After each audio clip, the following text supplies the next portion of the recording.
Chemistry carbon के यौगिक इस पृथ्वी पर सबसे अधिक कारण कैटेनेशन प्रॉपर्टी के कारण। यह भी याद रखेंगे कि ऑर्गेनिक केमिस्ट्री में फीचर क्या होता है। आ जाइए फीचर क्या होता है। तो फीचर होता है सबसे पहला तो आइसोमेरिज्म है, ठीक है। फंक्शनल ग्रुप होते हैं, उसमें क्रियात्मक समूह होते हैं। आइसोमेरिज्म बिहेवियर होता है। फंक्शनल ग्रुप का मतलब होता है कि आप पहचान सकते हैं कैसे। तो फॉर्मल्डिहाइड है तो उसमें सिंगल बॉन्ड CHO होगा, कीटोन है तो CO होगा, एसिड है तो सिंगल बॉन्ड COOH होगा, तो ये एसिड है।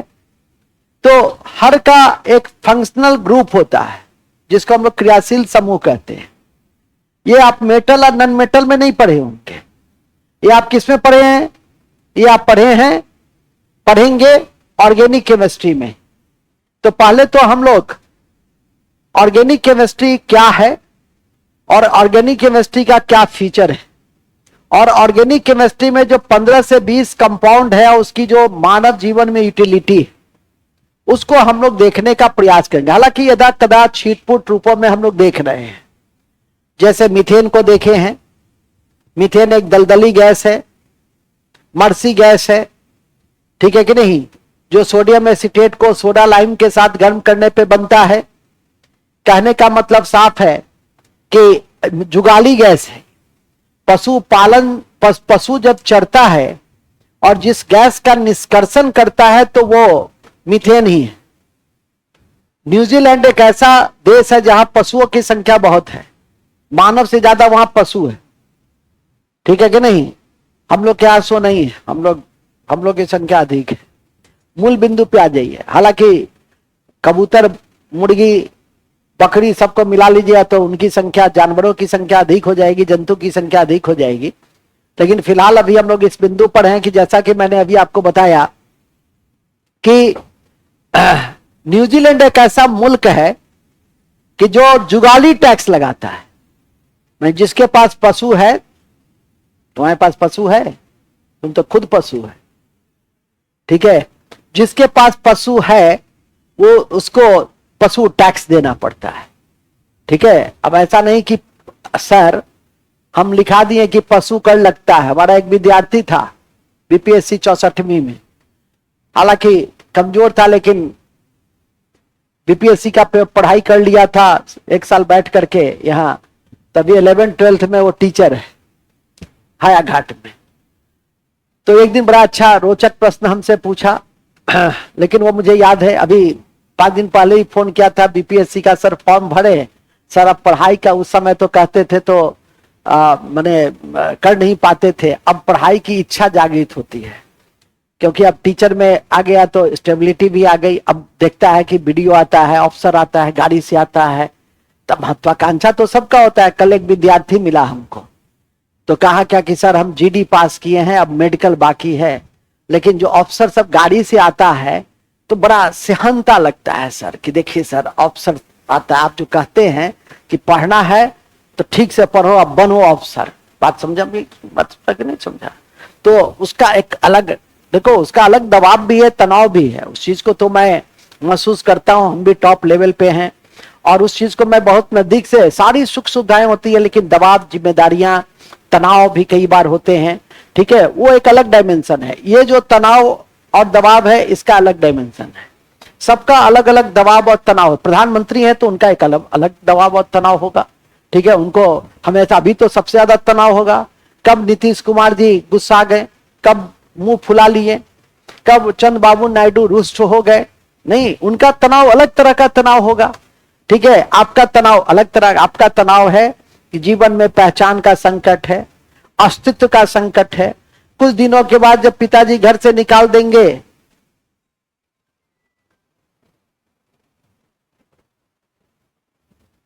कुछ दिनों के बाद जब पिताजी घर से निकाल देंगे तो इस्कॉन लंदन, हरिलाल जी लंदन से इस्कॉन वाले फोन करते, कब आइएगा? हम कह आएंगे, चिंता मत कीजिए। हाँ, तो मैं बता रहा था बड़ी अच्छी बात कि जब पिताजी घर से निकाल देंगे तो क्या हो जाएगा, रोटी का भी संकट हो जाएगा। तो अभी का तनाव अलग है, उस समय का तनाव क्या रहेगा, अलग रहेगा। ठीक है कि नहीं। डीएम साहब का अलग तनाव होता है, सबका अलग अलग तनाव होता है। मूल में आइए, तो मैंने बताया, तो उसने क्या पूछा हमसे, अभी जैसे मैं कहा कि जुगाली टैक्स लगता है, तो जुगाली टैक्स अभी नहीं पूछ दीजिएगा कि ये पूछेगी हमसे कि सर ये जुगाली टैक्स जो पशु पे लगाया जाता है सो कौन देगा, पशु देगा कि उसका मालिक देगा, तब तो मैं बेहोश होकर गिर जाऊंगा। इसीलिए मैंने पहले ही कह दिया कि पशु टैक्स कौन देगा, मालिक देगा। उसने मुझसे क्या पूछा सो सुनो, वो चीज मुझे आज भी याद है, और कक्षा शुरू करने के पहले थोड़ा सा हाथ प्रयास के साथ ही हम कक्षा आरंभ करते हैं। उसने मुझसे कहा कि सर किसी के पास एक कुत्ता है। हम कहे ठीक है, कुत्ता है, कुछ कॉन्स्टिट्यूशन में कुछ पढ़ा रहा था, कुत्ता है, ठीक है। और सर हालांकि कुत्ता बंधा रहता है। हम कहे ठीक है, कुत्ता बंधा हुआ है सर, और कोई आदमी घुस जाता है, अनजान, मेरा मतलब उस व्यक्ति का कोई अतिथि घुस जाता है और कुत्ता उसको काट लेता है या कुत्ता उसको हार्म कर देता है, और अब जो है वो जो अतिथि आया वो मुकदमा दायर करता है। तो मुकदमा किसके प्रति सर दायर करेगा, कुत्ता पे कि कुत्ता के मालिक पर? हम कहे कुत्ता तुम्हारा है, क्योंकि मैं समझ गया कि इसके पास एक कुत्ता होगा, ठीक है कि नहीं। बाद में उसने कहा कि जी सर मेरे ही पास कुत्ता है, और ऐसा हरकत कभी कभी कर देता है तो हम बहुत भयाक्रांत रहते हैं कि मुकदमा, आप चूंकि मुकदमा की बात की है तो मुकदमा वो किस पे करेगा? हम कहे स्वाभाविक है कुत्ता पे तो नहीं ही करेगा, ठीक है कि नहीं, कुत्ता के मालिक पे ही ना मुकदमा करेगा। तो आशा है समझ गए आगे होगी कि कुत्ता रखो, कुत्ता रखो। आजकल देखते हो बड़ा सा चार दीवारी रहता है और लिखता है कुत्ते अंदर भौंक रहे हैं, कुत्ते अंदर भौंक रहे हैं, कुत्ते से सावधान। अंदर कुत्ते रहते हैं। जब मैं ये लाइन देखता हूं तो मुझे बड़ी हंसी आती है कि आखिर इसको लिखने का औचित्य क्या, अंदर कुत्ते रहते हैं और कुत्ते भौंक रहे हैं, कुत्ते से सावधान, ठीक है कि नहीं। तो बड़ा ये रोचक लाइन है। खैर, जैसे एक शैम्पू आता था, उस शैम्पू का नाम था कि देखो भुला गए हम, पेंटिन, हाँ पेंटिन। तो वो प्रचार देता था एक ऐसा शैम्पू जो जड़ से उखाड़े, एक ऐसा शैम्पू जो जड़ से उखाड़े। तो क्या उखाड़े? तो बाल उखाड़े, ठीक है कि नहीं। तो ऐसा हालांकि बाद में लगता है उसको किसी ने सलाह दिया कि ये आपका जो है सो प्रचार नहीं हो रहा, दुष्प्रचार हो रहा है। बाद में उस प्रचार को उसने बंद कर दिया, लेकिन शुरुआती प्रचार उसका वही था, एक ऐसा शैम्पू जो आपको जड़ से उखाड़े, ठीक है कि नहीं, गंदगी को उखाड़े। तो उसको पूरा बोलना चाहिए था, लेकिन एड की दुनिया में क्या होता है कि जितना छोटा एड रहेगा, स्लोगन रहेगा, उतना वो हिट करेगा, ठीक है कि नहीं। तो ये भी एड की दुनिया का मेन थीम है, मेन प्रिंसिपल है। खैर चलिए मूल में आइए। तो हम लोग अब अपनी कक्षा के आगाज करते हैं कि जुगाली टैक्स लगाने वाला देश कौन सा है जी। जुगाली टैक्स कौन लगाता है? तो न्यूजीलैंड लगाता है। जुगाली टैक्स कौन लगाता है? तो न्यूजीलैंड लगाता है। यहां से हम लोग आरंभ करेंगे। हम लोग तो ऑर्गेनिक केमिस्ट्री में है। तो ऑर्गेनिक केमिस्ट्री में कार्बनिक रसायन, कार्बनिक रसायन,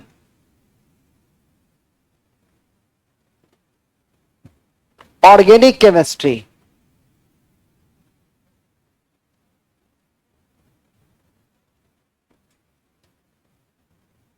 ऑर्गेनिक केमिस्ट्री, ठीक है। अब ये जो ऑर्गेनिक केमिस्ट्री है इसको हम लोग एक एक करके देखें। क्या है ऑर्गेनिक केमिस्ट्री? कार्बनिक रसायन क्या होता है? तो कार्बनिक रसायन होता है कि ऐसा रसायन, ऐसा रसायन जिसमें जिसमें कार्बन एवं उसके यौगिक का अध्ययन किया जाता है। कार्बन एवं उसके यौगिक का अध्ययन किया जाता है। लिख देंगे, एक ऐसा रसायन जिसमें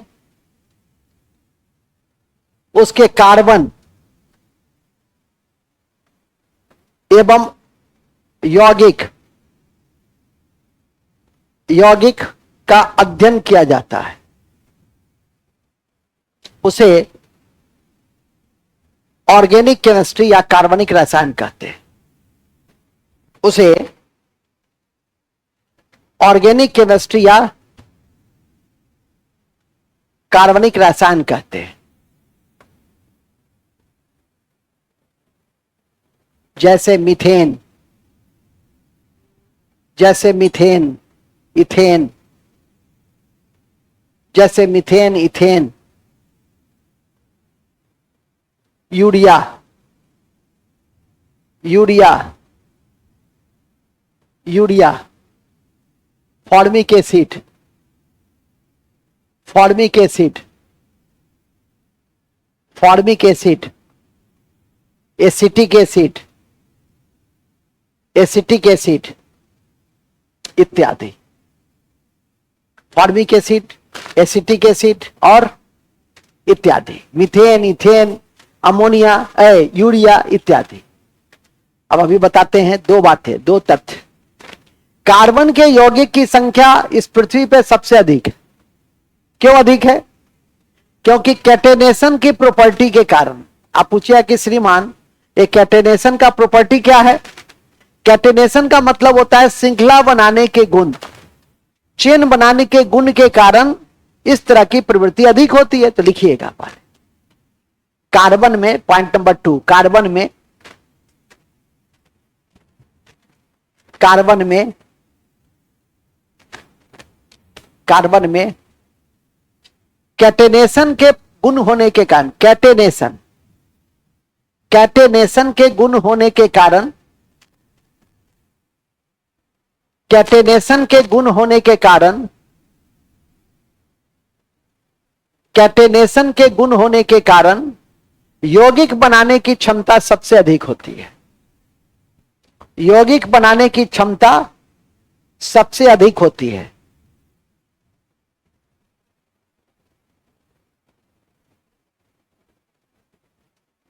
ठीक है,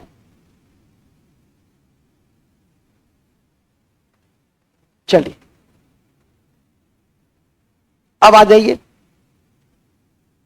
और दूसरा क्या है? दूसरा यूरिया। देखो रुक जाइए, पहले यूरिया से पहले हम ये बात बता दें। एक प्रिंसिपल था जिसका नाम था जैव शक्ति सिद्धांत, और ये जैव शक्ति सिद्धांत बर्जिलियस ने दिया था। क्या था ये? वाइटल फोर्स थ्योरी पढ़े होगे, ये 8वां 9वां में ही पढ़ना है। एनसीईआरटी मेरे पास है अभी, और 8वां की किताब में बर्जिलियस का वाइटल फोर्स थ्योरी दिए हुए है। और उसमें वो कहता है कि जितने ऑर्गेनिक कंपाउंड है वो प्रकृति में मिलता है।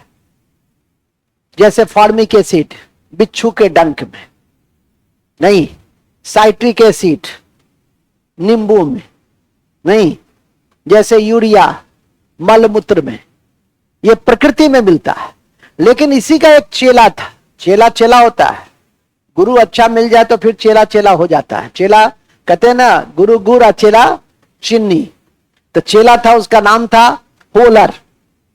और उस होलर ने क्या किया? यूरिया को लैब में तैयार कर दिया। तो बर्जिलियस साहब ने जो कहा कि प्रकृति में ही सिर्फ ऑर्गेनिक कंपाउंड पाया जाता है, वो क्या हो गई? ध्वस्त। फिर कालांतर में आपका फॉर्मिक एसिड हमने लैब में बना दिया। मीथेन जो पशु के मुंह से निकलता है जब वो जुगाली करता है, तो मीथेन को हमने लैब में बना दिया। सोडियम एसीटेट को सोडा लाइम के साथ जब गर्म करते हैं तो मीथेन निकलता है। तो आशा है समझ गए होंगे। तो ये वाइटल फोर्स थ्योरी का क्या हो गया? खंडन हो गया। तो पहले लिखो, आरंभ में, आरंभ में, आरंभ में, आरंभ में बर्जिलियस ने जैव शक्ति सिद्धांत दिया। जैव शक्ति सिद्धांत दिया।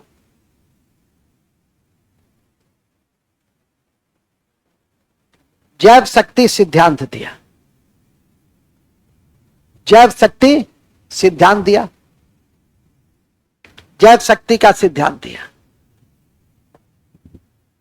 किस शक्ति का सिद्धांत दिया? जैव शक्ति का सिद्धांत दिया। ठीक है, जैव शक्ति का सिद्धांत दिया, जिसमें उन्होंने कहा कि कार्बन के यौगिक सिर्फ जिसमें उन्होंने कहा, किन्होंने, जिसमें उन्होंने कहा कि कार्बन के यौगिक सिर्फ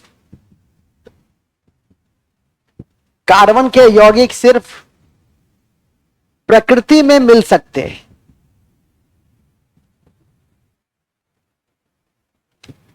कार्बन के यौगिक सिर्फ प्रकृति में मिल सकते हैं।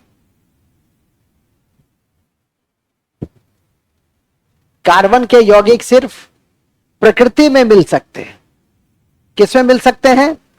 प्रकृति में मिल सकते हैं। याद रखिएगा, कार्बन के यौगिक सिर्फ प्रकृति में मिल सकते हैं। जैसे फॉर्मिक एसिड बिच्छू और लाल चींटी से। ऐसा नहीं मधुमक्खी दे दे तो छोड़ दीजिएगा। बिच्छू, लाल चींटी मधुमक्खी में पाया जाता है। बिच्छू, लाल चींटी और मधुमक्खी में पाया जाता है। प्राकृतिक स्रोत तो वही है उसका। यूरिया मलमूत्र में, यूरिया की प्राप्ति सिर्फ मलमूत्र में होती है।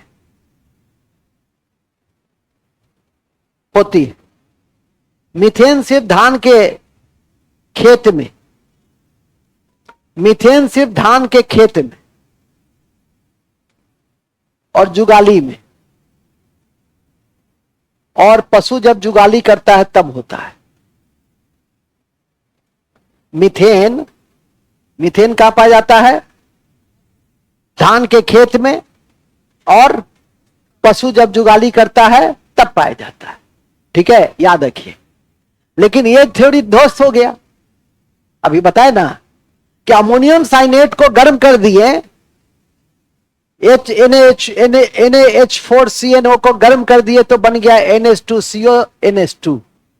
और वो क्या है? NH2CO NH2 urea. और ये किसने बनाया? तो लैब में सबसे पहले ऑर्गेनिक कंपाउंड कृत्रिम रूप से किसने बना दिया? होलैंड ने।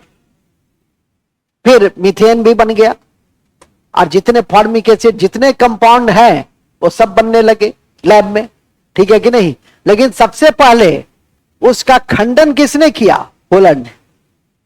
ठीक है, इसीलिए महात्मा बुद्ध ने बड़ी अच्छी बात कही कि कोई भी सिद्धांत अंतिम नहीं होता है। तर्क और विश्लेषण की क्षमता मानव में होनी चाहिए। ठीक है कि नहीं? तर्क और विश्लेषण की क्षमता मानव में होनी चाहिए। और जिस चीज की उत्पत्ति हुई है उसका नष्ट होना तय है। उनका जो दर्शन था प्रतीत संपुतपाद, वो यही था कि किसी भी चीज की उत्पत्ति हुई है, उत्थान हुआ। मानव का तो है कि मानव का तो एक एज है, उस एज के बाद मानव क्या होता है? आप खुद देखते होंगे कि 80 साल का लंबा, 80 किलो का लंबा चौड़ा रहता है, और 80 वर्ष की अवस्था में वो 40 किलो का हो जाता है। मतलब इस शरीर का क्षय होता है, इस शरीर का भी क्या होता है? क्षय होता है। तभी ना भगवान बुद्ध के अंतिम शब्द भी काफी प्रसिद्ध है, परीक्षा उपयोगी हैं, कि वैधमा संखारा अपमादेन संपादित। इस संसार की सारी वस्तुएं नाशवान है, अप्रमाद के साथ, मतलब बिना किसी आसक्ति का मोक्ष के लिए, मुक्ति के लिए प्रार्थना कीजिए। लेकिन अभी तुम भौतिक जीवन में हो, अभी भौतिक जीवन का आनंद लो। ठीक है, जीवन में हर चीज का आनंद लेनी चाहिए। बात समझा? अभी विद्यार्थी जीवन है तो विद्यार्थी जीवन का आनंद लो। विद्यार्थी जीवन का आनंद क्या है? कक्षा में शांति के साथ रहो, सिनेमा हॉल में जाओ तो सीटी उटी भी बजाओ। माने जहां जो खेल के मैदान में क्रिकेट देखने गए तो हुल्ले रे करो। माने जहां जो चीज है, अब शास्त्रीय नृत्य देखने जा रहे हो तो सीटी थोड़ी बजाओगे। शास्त्रीय नृत्य देखने जा रहे हो तो उसी तरह से शालीनता और गंभीरता के साथ, गरिमा के साथ ताली बजाया जाता है। हर जगह का क्या होता है? डायमेंशन अलग है। यही ना संपूर्ण मानव है। शिक्षा का उद्देश्य क्या है? शिक्षा को कैसे डिफाइन करते हैं? विवेकशीलता लाती। ये विवेकशीलता क्या है? यही ना है कि कब कौन सा काम कहां करना है। तो बात समझ में आ गई कितनी? ठीक है, अब तुम ब्याह करने गए, मंडप पे हो, अब वहां पे कहोगे दुर्गा चालीसा पढ़ने लगोगे तो काम चलेगा? अब वहां पे तुम बुद्ध का जो है सुभाषतानी पढ़ने लगोगे, धर्म पद, कि नहीं बिरन बिरानी समर्थितम कुदाचनम अबिरानी च समंत तो हो गया, लड़की भाग जाएगी कि कहां किससे मेरा पाला पड़ गया। तो जहां पे जो चीज है वहां पे उसका रोल निभा देना। आगे लिखो, फिलहाल हम देख रहे हैं क्या हुआ जी। ठीक है, तो अब आगे बढ़िए। क्या वाइटल फोर्स थ्योरी समझ में आ गया ना? वाइटल फोर्स थ्योरी का खंडन अभी समझे ना, हो खंडन किसने किया? बोला ने, तो लिखेंगे, ये लिख लिए ना। क्या क्या पूछ रही हो कि मेरी शादी कब होगी? पंडित जी बताइए, हमारे ब्याह कहिया होई? अभी ना होई, अभी पढ़ाई करी। ठीक है, पढ़ाई करे के बाद आगे लिखो। हंसो नहीं, हमारे भाई साहब वो तो अब बीमार पड़ गए, बहुत बड़े एस्ट्रोलॉजर है, बड़े बड़े लोग आते थे पहले, ठीक है कि नहीं? कमिश्नर वगैरह कई बार आए हुए हैं यहाँ पहले वाले। तो लड़की लोग को भी महिला कॉलेज से कोई दे दिया नंबर कि जाइए वहां पे। तो आज से 17-18 साल पहले की बात है, 2-4 लड़की महिला कॉलेज के हॉस्टल से आई। अब भाई साहब से समय ली, फिर बैठी तो पूछती है, सर थोड़ा बताने का कष्ट करेंगे कि मेरा विवाह कहिया होगा? ठीक है, मेरे भाई साहब थोड़ा गुस्सेल प्रकृति के हैं, वो समझ में आ गई होगी, बस गुस्सा गए। उसी के 2-4 महीना के बाद एक सिनेमा आया सोसाइटी में कि पंडित जी बताइए हमारे ब्याह कहिया हुई। जो बात उसने हिंदी में पूछा था वही बात हमने देखा कि पंडित जी बताई। तो मैं जब वो पोस्टर देखा उधर से गुजरा तो मुझे अनायास हंसी आ गई। अब वो चीज अभी भी मेरे मन मस्तिष्क पे क्या है, हावी है। तो पूछती भी यही लोग जाकर के सही जगह पर कि पंडित जी बताएं हमारे ब्याह अभी ना होई, अभी चुपचाप पढ़ी, आगे लिखो। कहां थे हम लोग, कहां थे? हाँ, अब जिसका हो गया बहुत खुश कि अब क्या कीजिएगा सर, हमारा तो हो गया। ठीक है, हो गया तो उसी सॉफ्टवेयर के साथ काम चलाइए। आगे चलिए, नेक्स्ट। उसी सॉफ्टवेयर इसीलिए कहें कि सॉफ्टवेयर में अपडेट की भी फैसिलिटी होती है। अक्सर आता है, हम देखते हैं मेरे मोबाइल में सॉफ्टवेयर अपडेट कीजिए, तो क्या करते हैं उसको फिर दाबते हैं, कुछ देर के लिए मोबाइल बंद हो जाता है और सॉफ्टवेयर अपडेट हो जाते हैं। अच्छा है, समझ गए होगे, लिखो।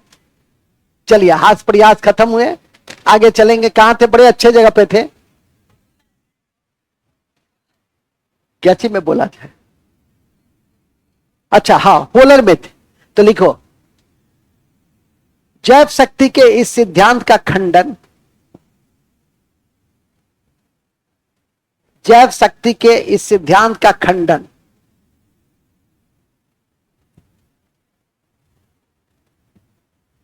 जैव शक्ति के इस सिद्धांत का खंडन होलर ने किया।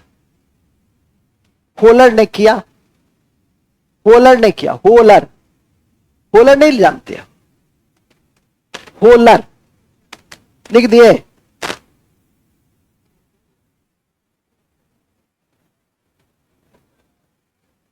ठीक है, अरे कोई बात नहीं, व्हीलर लिख लिए ना, कोई दिक्कत नहीं। तो पहला इसने किसका खंडन किया? ये वाइटल फोर्स, इसको बंद कर दो। ये वाइटल फोर्स थ्योरी का खंडन किया। और ये वाइटल फोर्स थ्योरी कौन दिया था? ये दिए थे बर्जिलियस। ये क्या कहे थे कि सारे कार्बनिक यौगिक प्रकृति में मिलता है, तभी ना कहे यूरिया मलमूत्र में, फॉर्मिक एसिड मधुमक्खी के डंक में, बिच्छू के डंक में, मीथेन धान के खेत में, नहीं जुगाली में। तो ये सब कहां मिलता है? प्रकृति में। इसी का खंडन किसने कर दिया? जब इन्होंने अमोनियम साइनेट को गर्म कर दिया तो क्या बना दिया? यूरिया, NH2CO बना दिया। जो अभी तक जीके है कि पहला ऑर्गेनिक कंपाउंड कौन था जिसको लैब में तैयार किया गया? कौन था जिसे लैब में तैयार किया गया? तो दोनों सिद्धांत समझ गए, वाइटल फोर्स थ्योरी भी समझ गए। वाइटल फोर्स थ्योरी मतलब हिंदी में उसको कहते हैं जैव शक्ति सिद्धांत। तो जैव सिद्धांत क्या है कि इस सिद्धांत को बर्जिलियस ने दिया और उन्होंने कहा कि सभी ऑर्गेनिक कंपाउंड प्रकृति में मिलते हैं। और उसका 2-3 एग्जाम्पल याद करके रखिए। वो भी परीक्षा में आज तक पूछा जाता है। बिच्छू में जब डंक मारता है तो कौन सा एसिड? कई बार आप क्वेश्चन बनाते भी होंगे तो कई बार इस तरह के क्वेश्चन आप देखते होंगे, ठीक है। और पूरा एसिड में तो आपको पढ़ाई ही हम एसिड बेस के अध्याय में, एसिड में कम से कम हम 15 एसिड पढ़ाए हैं आपको। अब उसको याद करके रखना होगा। आगे चलिए नेक्स्ट, फिर लिखिए। अब वो लिख दिए ना, अमोनियम साइनेट को गर्म करने पर यूरिया बनता है, यूरिया बनता है। अमोनियम साइनेट को गर्म करने पर यूरिया बनता है, NH2CO NH2 बनता है। यह सबसे पहला कृत्रिम ऑर्गेनिक, यह सबसे पहला कृत्रिम ऑर्गेनिक यौगिक, कृत्रिम ऑर्गेनिक यौगिक, ठीक है।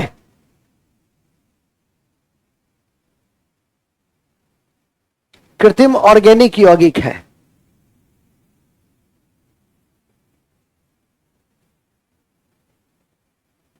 कौन?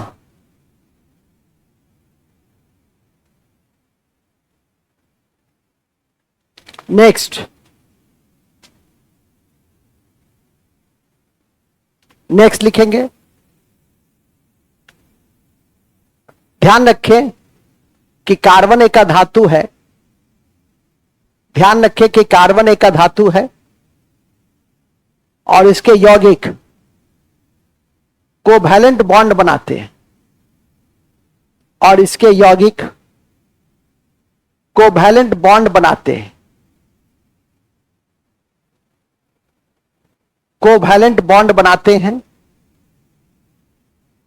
जिसके परमाणु की संख्या 6 है, जिसके परमाणु की संख्या 6 है और परमाणु द्रव्यमान 12, और परमाणु द्रव्यमान 12 है।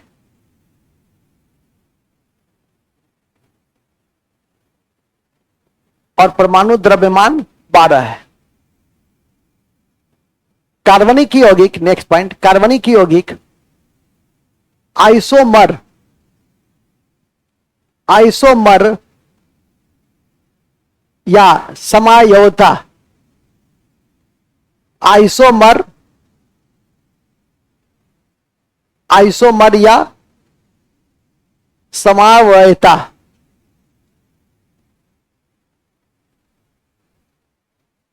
आइसोमर या समावयता के व्यवहार को दिखलाता है। ये इंपॉर्टेंट है। अब आप पूछिएगा कि सर कौन बताएंगे कि समायोवता क्या होता है? कौन बताएंगे? हाँ ये बताएगा, बताओ।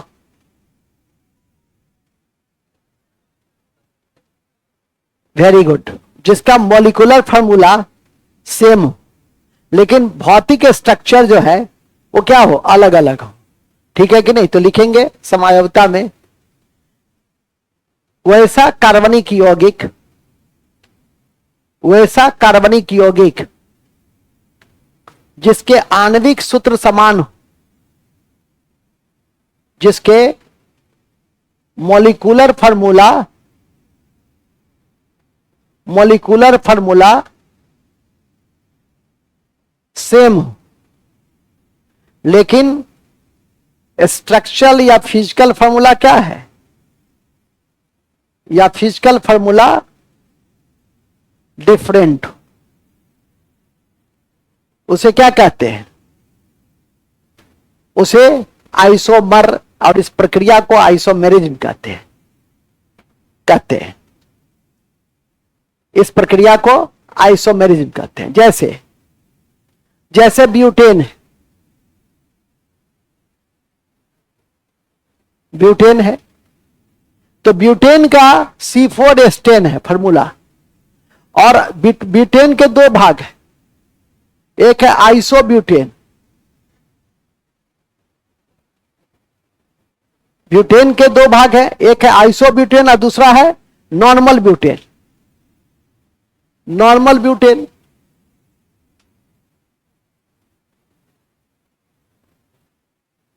तो ब्यूटेन का फार्मूला, सॉरी H10, C4H10, इसका भी C4H10 है, इसका भी C4H10 है, लेकिन इसका स्ट्रक्चरल फॉर्मूला क्या होगा?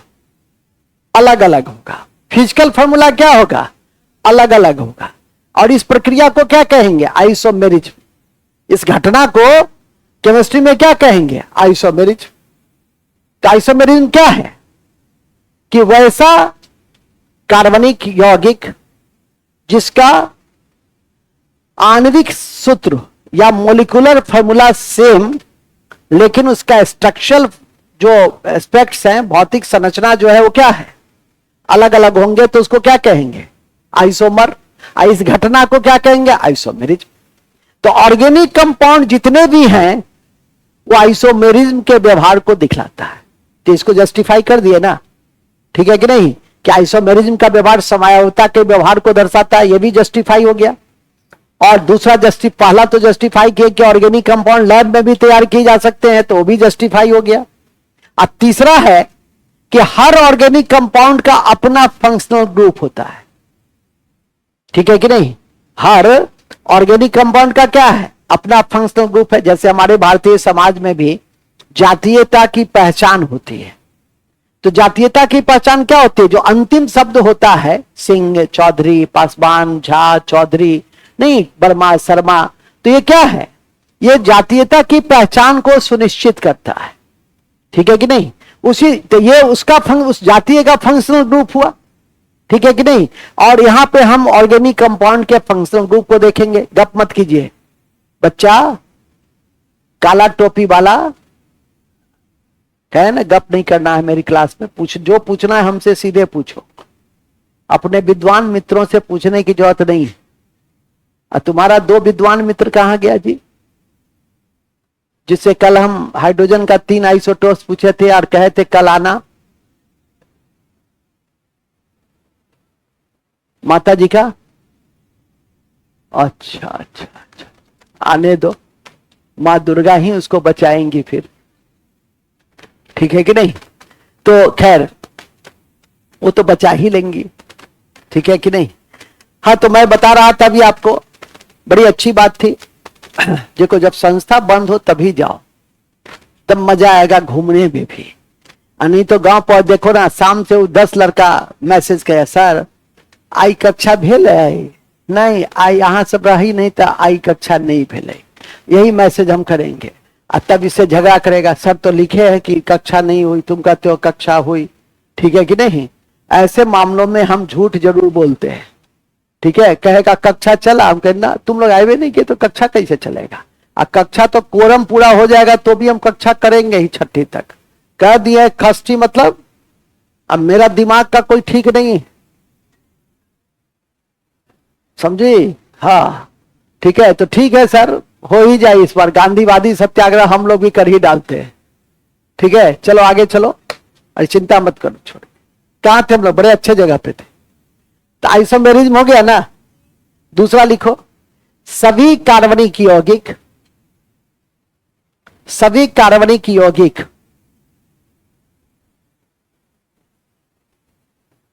सभी कार्बनिक यौगिक फंक्शनल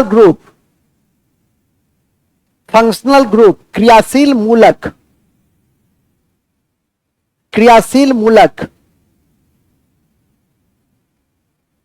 होता है। सभी कार्बनिक यौगिक में क्रियाशील मूलक होता है, फंक्शनल ग्रुप होते हैं। जैसे अब देखो, ये कभी कभी ये भी पूछता है, फंक्शनल ग्रुप होते हैं। एग्जाम्पल, जैसे अल्कोहल OH क्या है? अच्छा, ऐसा नहीं कि तुम लोग भी नीचे में, तुम लोग के साथ तो हमको बड़ा डर लगता है, इसको हटा दो जा। हाँ, नहीं तो हम नीचे, तुम लोग भी ऐसे कर लोगे, अब परीक्षा में ढूंढोगे उसी को। क्या किया? हटा दिया, ठीक है? तो फंक्शनल ग्रुप OH अल्कोहल। कल 2 अक्टूबर को एक बड़ी पार्टी, जन स्वराज पार्टी प्रशांत गठित की है, जिसके कार्यकारी अध्यक्ष मनोज भारती IAS ऑफिसर को बनाया है, जो दलित समुदाय से आते हैं, एक साथ कई मास्टर कार्ड खेला है। और पहला 5 सूत्र में घोषणा किया है उन्होंने कि पहला 1 घंटे के अंदर शराबबंदी को समाप्त कर देंगे। और गांधी जयंती के अवसर पर ध्यान रखो, वो गांधी जो शराबबंदी के सख्त समर्थक थे, शराब के सख्त विरोधी थे, और उस दिन उन्होंने ऐसी घोषणा की, चलो ठीक है आप करेंगे तो उसका क्या करेंगे, कहे कि उससे जो टैक्स आएगा और उसके लिए 5 लाख करोड़ रुपए की जरूरत है बिहार के संरचना, जो शैक्षणिक संरचना है उसको मॉडल रूप देने में। तो शराब के पैसे से हम क्या करेंगे, स्कूल का निर्माण। गांधी का एक सिद्धांत था कि साध की पवित्रता के लिए साधन की पवित्रता अनिवार्य है। मतलब साधन आपका पवित्र होना चाहिए, तभी साध्य मतलब क्या, रिजल्ट भी आपका क्या होगा, पवित्र होगा। देखो हमारे गांधी जी क्यों गांधी जी थे, मन वचन कर्म उनका एक था। और आज के पॉलिटिशियंस का मन वचन कर्म क्या है, वो अलग अलग होता है। मानते हैं कि आप उस पैसे का मिसयूज नहीं कीजिएगा, अच्छा काम कीजिएगा, लेकिन शराबबंदी रहनी चाहिए। कितनी भी स्मगलिंग हो रही है अलग बात है, लेकिन जो महिलाओं के ऊपर खुलेआम अत्याचार था, या समाज में जो खुलेआम कानून व्यवस्था का उल्लंघन किया जाता था, वो तो अब नहीं होता है। लोग चुपचाप अपना लिए, चुपचाप सो गया। पहले जिस तरह का गतिविधियां गांव से लेकर शहर के बाजारों में होती थी, वो तो नहीं होती है, ठीक है कि नहीं। खैर, अब अपनी अपनी सिद्धांत है, मूल बिंदु पे आ जाइए।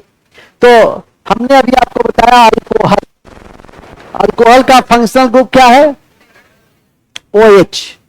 दूसरा लिखिए उसी तरह से, अल्डिहाइड,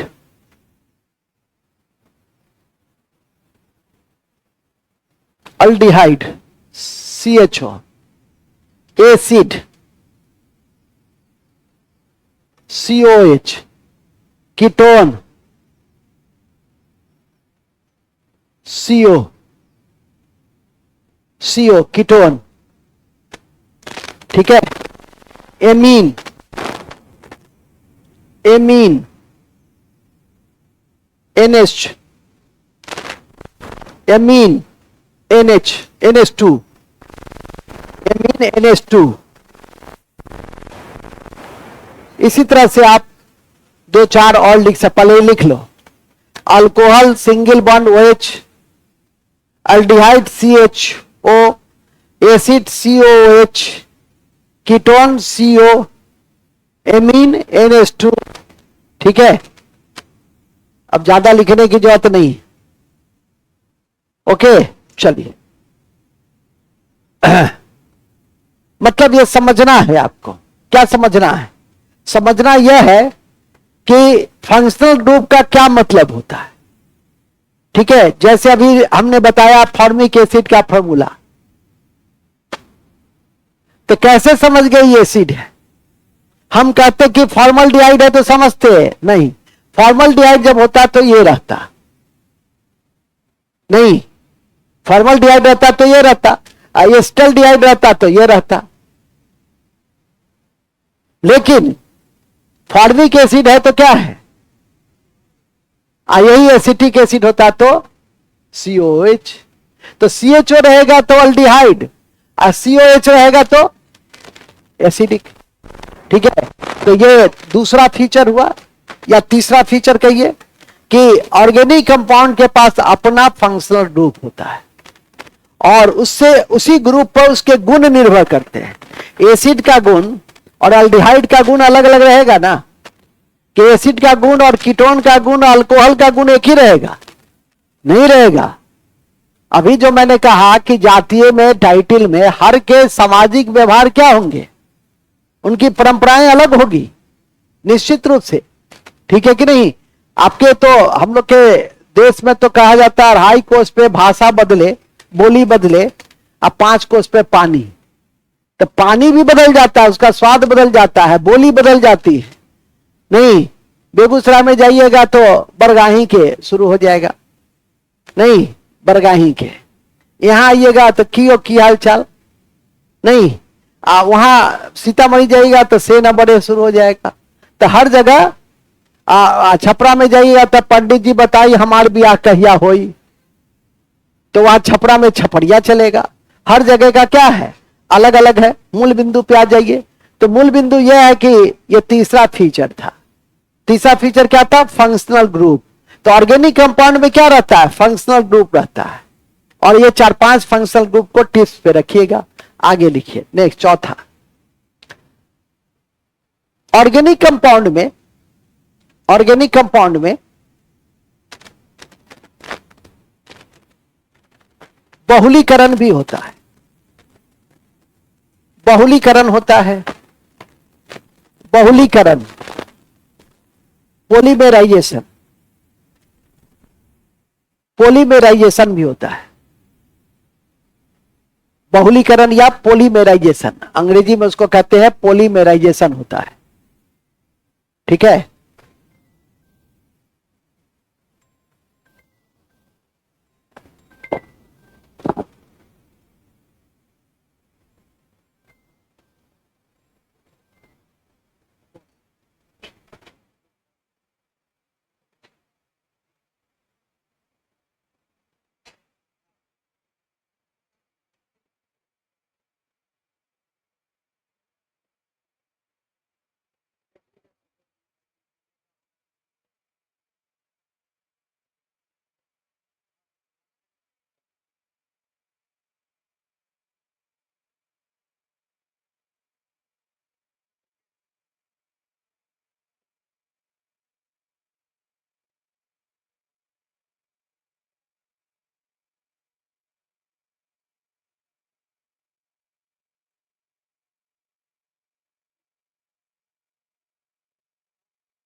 हम लोग बड़े अच्छे जगह पे थे।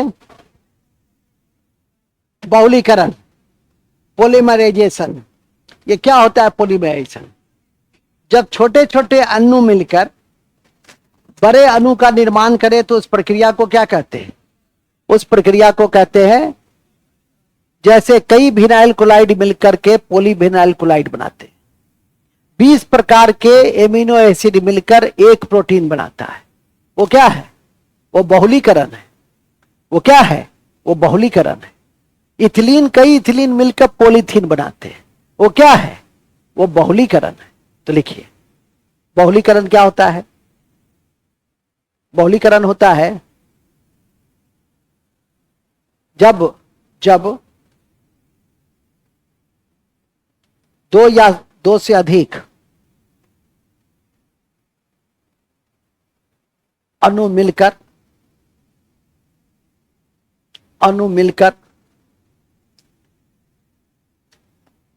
एक बड़े अणु का निर्माण करते हैं, एक बड़े अणु का निर्माण करते हैं, तो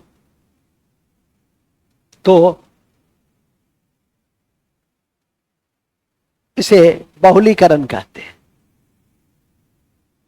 इसे बहुलीकरण कहते हैं।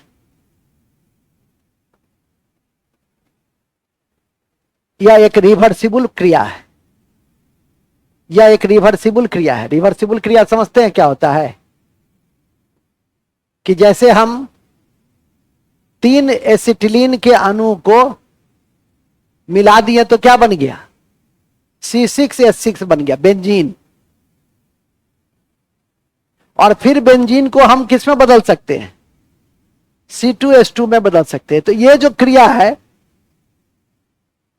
दोनों तरफ जो होगी, इस क्रिया को क्या कहेंगे। इसीलिए कभी कभी पूछता है बहुलीकरण की विशेषता के कॉन्टेक्स्ट में असत्य पर विचार करें, ठीक है कि नहीं। तो जो असत्य होगा वो क्या होगा, उसमें जब देगा कि ई रिवर्सिबल है, नहीं रिवर्सिबल है। कि 3 मॉलिक्यूल एसिटिलीन का, ये एसिटिलीन है, 3 मॉलिक्यूल एसिटिलीन का मिलकर के क्या बनाते हैं? बेंजीन। और ये जब फिर टूटेगा तो क्या बनाएगा? एसिटिलीन। और उसी का हम लोग वेल्डिंग वगैरह करते हैं। और एसिटिलीन का उपयोग हम लोग फलों को पकाने में करते हैं, ठीक है कि नहीं? कृत्रिम रूप से पकाने में हम लोग उसका उपयोग करते हैं। किसका? एसिटिलीन। हालांकि इथिलीन का भी होता है, लेकिन पेड़ में जो स्प्रे करते हैं वो है इथिलीन, और नीचे लाकर जो करते हैं स्प्रे वो होता है एसिटिलीन। और ये आपकी परीक्षा का बड़ा महत्वपूर्ण तथ्य है कि फलों को पकाने में निम्नलिखित में से किसका उपयोग किया जाता है? तो एसिटिलीन का उपयोग किया जाता है। अब पेड़ में यदि हम पकाएंगे प्राकृतिक रूप से तो इथिलीन का प्रयोग करेंगे। खैर वो अभी उसमें टाइम है, पहले इन बातों को समझिए कि बहुलीकरण क्या हुआ कि छोटे छोटे अणु मिलकर यदि बड़े अणु का निर्माण करते हैं तो उसको क्या कहते हैं? तो उसे हम बहुलीकरण कहते हैं। और यह प्रक्रिया कैसी होती है? यह रिवर्सिबल होती है। तो लिख देंगे रिवर्सिबल होती है। साथ ही यह एक ही प्रकार के अणु से मिलकर बनता है, एक ही प्रकार के अणु से मिलकर बनता है, और कोई छोटे अणु मुक्त नहीं होते, और इसमें कोई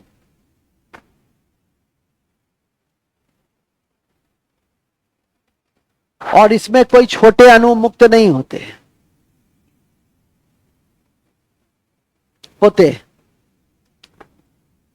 इसमें कोई छोटे अणु मुक्त नहीं होते। अब ये है मोनोमर। मोनोमर का क्या मतलब है? एक से अधिक, एक अणु। ये है पॉलीमर। आपकी परीक्षा में यही आएगा, आपकी परीक्षा में क्या आएगा? यही आएगा कि मोनोमर क्या है, अब पॉलीमर। जैसे ये है इथिलीन, अब पॉलीमर क्या है? पॉलीथीन। ये है एसिटिलीन, ये क्या है? बेंजीन। 3 मॉलिक्यूल क्या बना दिया? बेंजीन। ये क्या है? Amino acid. ये क्या है? प्रोटीन। नहीं, लिख लो, काम देगा ये सब। एस्टाइलिन, एस्टालिन, पोली जिसमें लग गया समझ जाओ क्या हो गया? वो पॉलीमर हो गया, ठीक है।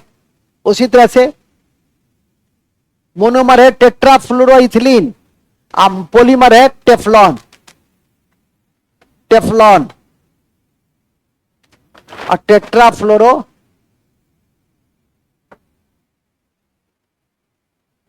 इथिलीन,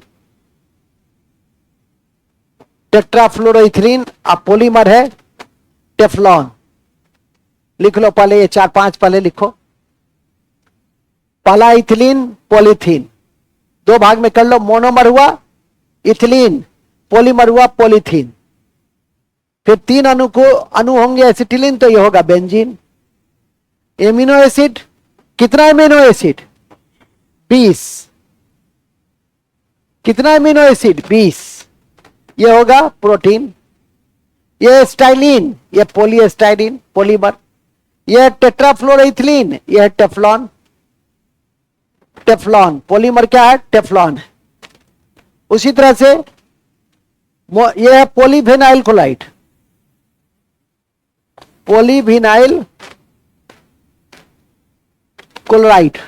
और ये है विनाइल क्लोराइड। इस कक्षा के लिए इतना काफी है, विषय है इसकी कक्षा। ये समझाने के लिए मैं आपको बताया हूं, ठीक है। टेट्राफ्लोरो इथिलीन, मोनोमर में विनाइल क्लोराइड, अब पॉलीविनाइल क्लोराइड। आप लोग इसका उपयोग भी करते हैं केबल बनाने में। इसका उपयोग कहां करते हैं हम लोग? केबल बनाने में। और ये टेफ्लॉन का उपयोग हम लोग करते हैं नॉन स्टिक बर्तन बनाने में। नॉन स्टिक जो बर्तन बनता है उसमें हम लोग किसका उपयोग करते हैं? टेफ्लॉन का। ठीक है कि नहीं? टिक लगा दीजिए। नॉन स्टिक कुकिंग बर्तन बनाने में टेफ्लॉन का ब्रैकेट में लिख देंगे ना। पॉलीथीन का तो जानते ही है क्या उपयोग है। ठीक है, चलिए ओके। और पॉलीस्टाइरीन का उपयोग, रेडियो का जो कैबिनेट बनता है, टेलीविजन, अब तो कैबिनेट नहीं बनता है, पहले टेलीविजन का कैबिनेट बनता था। टेलीविजन को रखने के लिए स्थान होना चाहिए था थोड़ा सा। अब टेलीविजन क्या है, देखते हो दीवार में ठुका गया, कोई स्पेस नहीं घिरता है। पहले इसके पीछे को भोंपू होता था, बड़ा सा कैबिनेट होता था, नहीं स्थान गिरता था। मकान मालिक 50 रुपया किराया भी बढ़ा देता था। जैसे ही देखता था कि टीवी है, 50 रुपया किराया बढ़ा दिया। ठीक है कि नहीं? मूल बिंदु पे आ जाइए। या यदि आप लेके अंदर घुस गए तो कभी कभी जो मकान मालकिनी आती थी, मालिक तो नहीं, तो अंदर आके यही देखती थी कि बड़ा अच्छा से, नहीं नहीं बहुत नीक, हाँ बड़ नीक हर के सजल, बाप बहुत अच्छा, टीवीओ है, अच्छा अच्छा अच्छा अच्छा अच्छा, अरे नो रखे छी, वाह बहुत बढ़िया, नहीं बहुत नीक जगह, हाँ सब ले ली खुफिया। आ जाके मकान मालिक को कह दी कि हे बुझे छी, हाँ तो की, तो उनका तो टीवीओ है, स्त्रियो है, डिफरेंट डिफरेंट बिजली के सामानों है। अब मकान मालिक फिर नीचे आए, हाँ शर्मा जी हैं। अब शर्मा जी ठीक है बेचारे निकले, चाय वाय पिलवाए। कहें कि जब मकान लिए थे तो कहाँ कहे थे कि टीवी है, स्त्री है, उनको लगे कहाँ से पता चला। ठीक है कि नहीं? फिर उन्होंने, शर्मा जी अपना सरमाइन से बतियाएंगे कि उनको कैसे पता चला। तो सरमाइन कहेंगी शर्माते हुए कि मलकिनी आई थी, अब घूम के गई, हो सकता है उन्होंने ही जासूसी कर दी होगी, तो आशा है कि समझ गए। लेकिन अब वो सब समय चला गया। अब क्या हो गया? समय चला गया। आगे लिखो। ठीक है, किराए के मकान में रहने का एक अपना अलग दर्द भी है, हास्य भी है। ठीक है कि नहीं? मूल बिंदु पे आ जाइए। हाँ हाँ, और टाइम भी है कि 8 बजे के बाद आपको आना नहीं है, नहीं तो गेट बंद। ठीक है? हाँ, भोज कैसे खाओगे? तो पूछोगे मकान मालिक से, आज्ञा लेके जाओगे, भोज खाने जाओगे। ठीक है कि नहीं? इसी तरह की हालात हमारे साथ उत्पन्न हुई। तो हम तो शुरू से ही थोड़ा सा स्वतंत्र विचारों वाले या विद्रोही तेवर के व्यक्ति रहे हैं। मकान मालिक को मैंने कह दिया, ठीक है कि नहीं, कि जैसा आपका मकान है उसमें मेरा गाय घोड़ू रहेगा। गाय घोड़ू तो नहीं है, देखते हो उतना बड़ा मेरा ऐसे ही पड़ा हुआ है। ठीक है कि नहीं? गाय घोड़ू है, उसमें जाते तो गाय वो घूमता है तो उसी में रख लेते हैं, रहने दो, बारिश में भीग रहा है तो रहने दो उसको। तो आशा समझ में आ गई होगी। इसलिए हमेशा शुभ शुभ बोलो। देखते हो हम सबको क्या है, कोई आप प्रणाम करता है तो उसको आशीर्वाद क्या है, खुश रहो, बड़ा आदमी बनो। कहीं लग गया, लग ही जाता है। ठीक है कि नहीं? 24 घंटा में एक बार सरस्वती बैठी रहती है। बात समझा? इसीलिए हमेशा पॉजिटिव एक्ट, पॉजिटिव थिंक, वो हमेशा सकारात्मक सोचो और सकारात्मक करो और सकारात्मक बोलो। ठीक है? अच्छा, जगा हुआ है। हमको लगा सो गया, सुनते सुनते सो गया। प्रवचन सुनते सुनते सो जाता है। आगे लिखो, क्या थे हम लोग? पॉलीमर, पॉलीमर लिख लिए। चला, अब एक और प्रक्रिया होती है, एक और विशेषता पाई जाती है, और उस विशेषता का नाम है किण्वन। क्या नाम है उसका? किण्वन। किण्वन को अंग्रेजी में क्या कहते हैं? फर्मेंटेशन। किण्वन को अंग्रेजी में क्या कहते हैं? फर्मेंटेशन। किण्वन को अंग्रेजी में क्या कहते हैं? फर्मेंटेशन। तो लिखो किण्वन, चौथा, किण्वन या फर्मेंटेशन। किण्वन या फर्मेंटेशन। फर्मेंटेशन, फर्मेंटेशन क्या होता है? माइक्रो ऑर्गेनिज्म की उपस्थिति में या एंजाइम की उपस्थिति में कोई जटिल अणु धीरे धीरे टूटकर जब सरल अणु में बदल जाता है, किसकी उपस्थिति में? सूक्ष्म जीव या एंजाइम की उपस्थिति में। फर्मेंटेशन लैटिन वर्ड है। फर्मेंट मतलब होता है फर्मेंट, उबलना। ठीक है? और वो जब धीरे धीरे टूट जाता है, सिंगल अणु में जब बदल जाता है, तो इस प्रक्रिया को क्या कहते हैं? इसको फर्मेंटेशन कहते हैं। हम जो अल्कोहल बनाते हैं फर्मेंटेशन से बनाते हैं। हम जो ब्रेड बनाते हैं, पाव रोटी, जो पांव से उसको रगड़ा जाता है, अब पांव से नहीं रगड़ा जाता, अब मशीन से रगड़ा जाता है। समय चेंज कर गया, एक समय पांव से रगड़ा जाता था उसको, अब क्या चीज से कर किया जाता है, मशीन से बनता है। मूल में आ जाइए तो लिखिए फर्मेंटेशन। फर्मेंटेशन में लिखेंगे जब सूक्ष्म जीवाणु या एंजाइम की उपस्थिति में, जब सूक्ष्म जीवाणु या एंजाइम की उपस्थिति में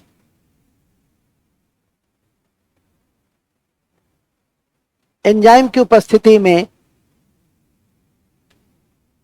जटिल अणु सरल अणु में बदल जाते हैं, जटिल यौगिक सरल यौगिक में बदल जाते हैं, जटिल यौगिक सरल यौगिक में बदल जाते हैं, तो इस क्रिया को फर्मेंटेशन कहते हैं। फर्मेंट और पूरे संरचना, पूरी घटना को फर्मेंटेशन, सीधे लिख दो ना, इस क्रिया को फर्मेंटेशन कहते हैं। जैसे दही का जमना, दही का जमना,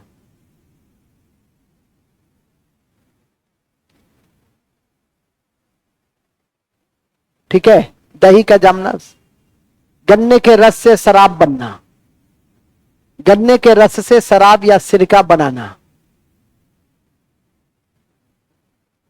गन्ने के रस से शराब बनना या सिरका बनाना,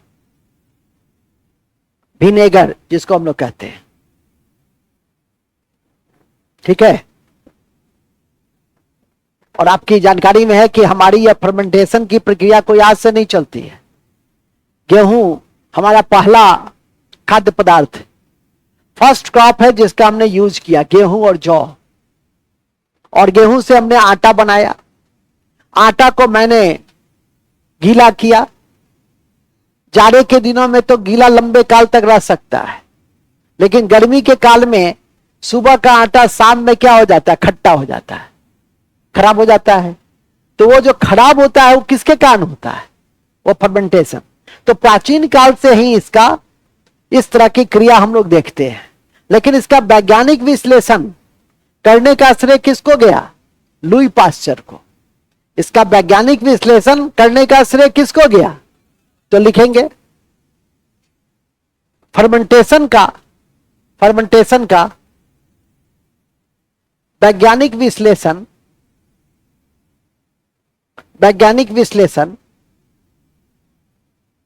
करने का श्रेय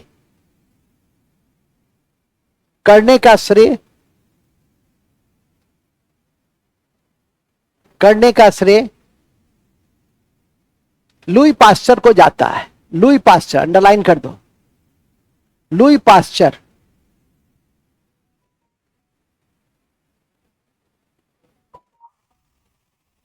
लुई पास्चर को जाता है,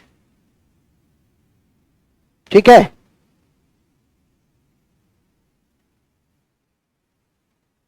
किसको जाता है,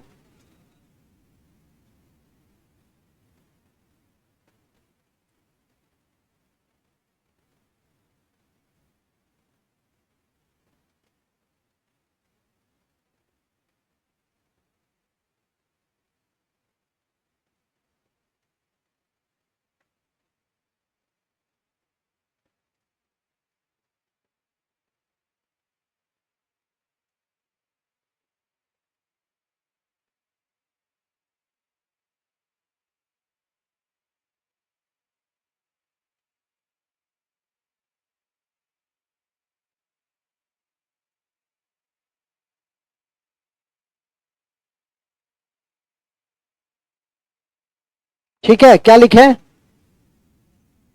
क्या लिखे, हम लोग लिखे कि इसका वैज्ञानिक विश्लेषण किसने किया, सबसे पहले लुई पास्चर ने। किसने किया, लुई पास्चर ने। लेकिन यह प्रक्रिया बरसों से चली आ रही है, ठीक है। लेकिन गन्ने के रस से अब शराब बनाने लगे हम लोग, एंजाइम जाइमेज की उपस्थिति में, ठीक है कि नहीं, अल्कोहल बनने लगा। तो ये सब सारी प्रक्रिया जो आधुनिक संदर्भ में देखी गई, ये लुई पास्चर के द्वारा ही देखी गई। तो फर्मेंटेशन को आपने देख लिया। फर्मेंटेशन के बाद आप लास्ट में देखेंगे क्या, क्रैकिंग। एक और फीचर होता है ऑर्गेनिक कंपाउंड में जिसको हम लोग क्रैकिंग कहते हैं, भंजन। और एक क्रैकिंग से क्या, पेट्रोलियम से पेट्रोल, डीजल, किरासन तेल की प्राप्ति होती है।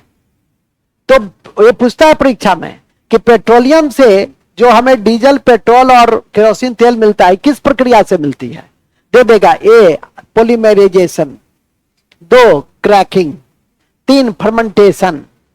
हाँ तो आज ना अब याद रह गया तब ना, नहीं तो आपको तो सब फर्मेंटेशन लगेगा भविष्य में। तो आशा है समझ गए। तो लिखो क्रैकिंग या भंजन, क्रैकिंग या भंजन, भंजन। क्रैकिंग या भंजन क्या होता है, ताप और लिखेंगे ताप, ताप और छोड़ दो, ताप के प्रभाव में, टेम्परेचर के प्रभाव में उच्च अनुभार वाले हाइड्रोकार्बन, उच्च अनुभार वाले हाइड्रोकार्बन, उच्च अनुभार वाले हाइड्रोकार्बन, हाइड्रोकार्बन से निम्न अनुभार वाले अणु, निम्न अनुभार वाले अणु, निम्न अनुभार वाले अणु की प्राप्ति होती है, निम्न अनुभार वाले अणु की प्राप्ति होती है, उसे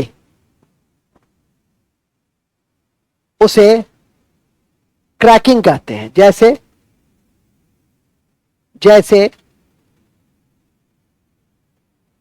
पेट्रोलियम से, पेट्रोलियम क्या है, उच्च अनुभार वाला है, हाइड्रोकार्बन्स है। पेट्रोलियम क्या है, हाइड्रोकार्बन्स है, उच्च अनुभार वाले हाइड्रोकार्बन्स है।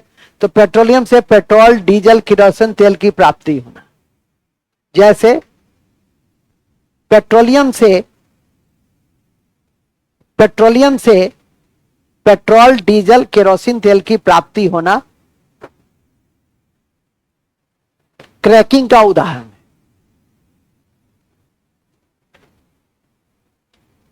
क्रैकिंग का उदाहरण है, जिसको हिंदी में कहते हैं भंजन, जिसको हिंदी में क्या कहते हैं, भंजन। तो समझ में आ गया, क्रैकिंग नाम से ही स्पष्ट है। क्रैकिंग, क्रैक माने क्या होता है, टूटना। क्या टूटा, उच्च अनुभार वाले हाइड्रोकार्बन टूटा। तो टूटेगा तो किसमें टूटेगा, जब भी कोई टूटेगा तो क्या हो जाएगा, कमजोर। तो उच्च किसमें बदल जाएगा, निम्न में। जैसे पेट्रोलियम उच्च अनुभार वाले हाइड्रोकार्बन से टूट गया, पेट्रोल बन गया, डीजल बन गया। ठीक है कि नहीं। अभी ईरान और इजराइल युद्ध चल रहा है, ठीक है कि नहीं। और इस ईरान इजराइल युद्ध की कड़ी में सबसे ज्यादा जो प्रभाव पड़ेगा वो पेट्रोलियम उत्पाद पे पड़ेगा, क्योंकि तेल का मुख्य निर्यातक देश है कौन है, और हमको बहुत सस्ते दर में तेल देता है। अब हमारे साथ संकट यह है कि जो पॉलिटिकल आइडियोलॉजी और प्रिंसिपल है उसके अकॉर्डिंगली हमें इजराइल के साथ रहना है, क्योंकि इजराइल हमें कई मुसीबतों में हमारे साथ खड़ा रहा है पॉलिटिकल क्राइसिस की स्थिति में। लेकिन हमारी प्राथमिकता में इकोनॉमिक डायमेंशन भी है। हमें कम दर पे पेट्रोल मिलता है, सबसे ज्यादा आयात हमको पेट्रोल का ही करना पड़ता है, सबसे ज्यादा आयात बिल मेरा पेट्रोल का ही है। लेकिन खैर एक शुभ संकेत यह है कि रूस हमें पेट्रोल देने पर तैयार है और दे भी रहा है। लेकिन ईरान क्या है, अच्छा जाओ ना, लेके जाओ ना, बिहानो पाई दे दे भाई, तो कोनो बात नहीं। मतलब उधारियों चलता था उससे। और रसा कहता है कि नहीं भैया, अभी हमारा अपने युद्ध चल रहा है यूक्रेन से, जो होगा सो टटका टटकी होगा, जो होगा सो बसियों का नहीं होगा, टटका टटकी। मतलब ताजा भुगतान करो और ताजा ले जाओ अपना माल। तो आशा है समझ गए होगे कि हमारे समक्ष पॉलिटिकल क्राइसिस भी है, इकोनॉमिक भी है। लेकिन हम किसको तरजीह देंगे, पॉलिटिकल को, क्योंकि अच्छे पॉलिटिक्स से, मजबूत पॉलिटिक्स से हम इकोनॉमिक डिप्रेशन से निकल सकते हैं। ठीक है कि नहीं। लेकिन कोई जरूरी नहीं है कि तुम्हारे पास बहुत इकोनॉमिक पावर है तो तुम पॉलिटिकली स्टेटस को प्राप्त कर लोगे। ठीक है, इस बात को ध्यान में रखिए। ठीक है, नेक्स्ट।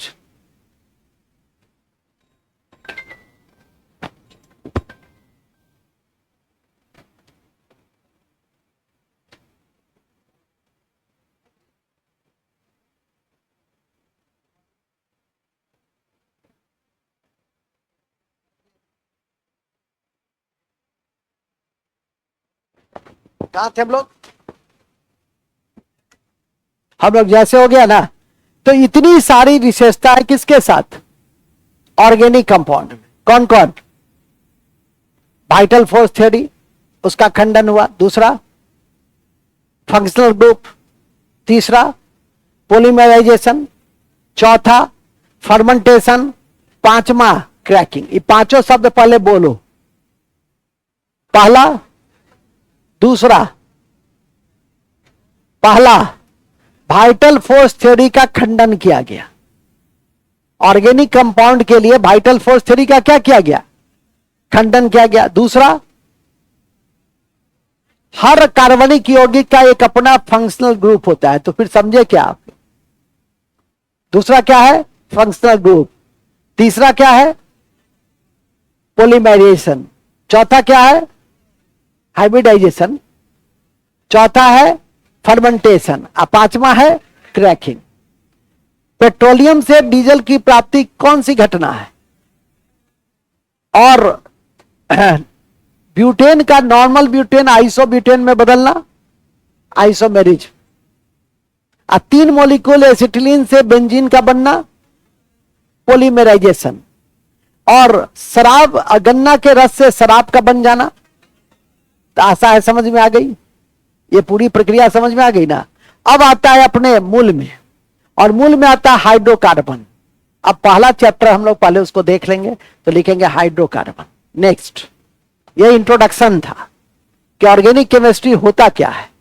तो लिखिए हाइड्रोकार्बन। हाइड्रोकार्बन, हाइड्रोकार्बन नाम से ही स्पष्ट है। हाइड्रोकार्बन पहला चैप्टर है।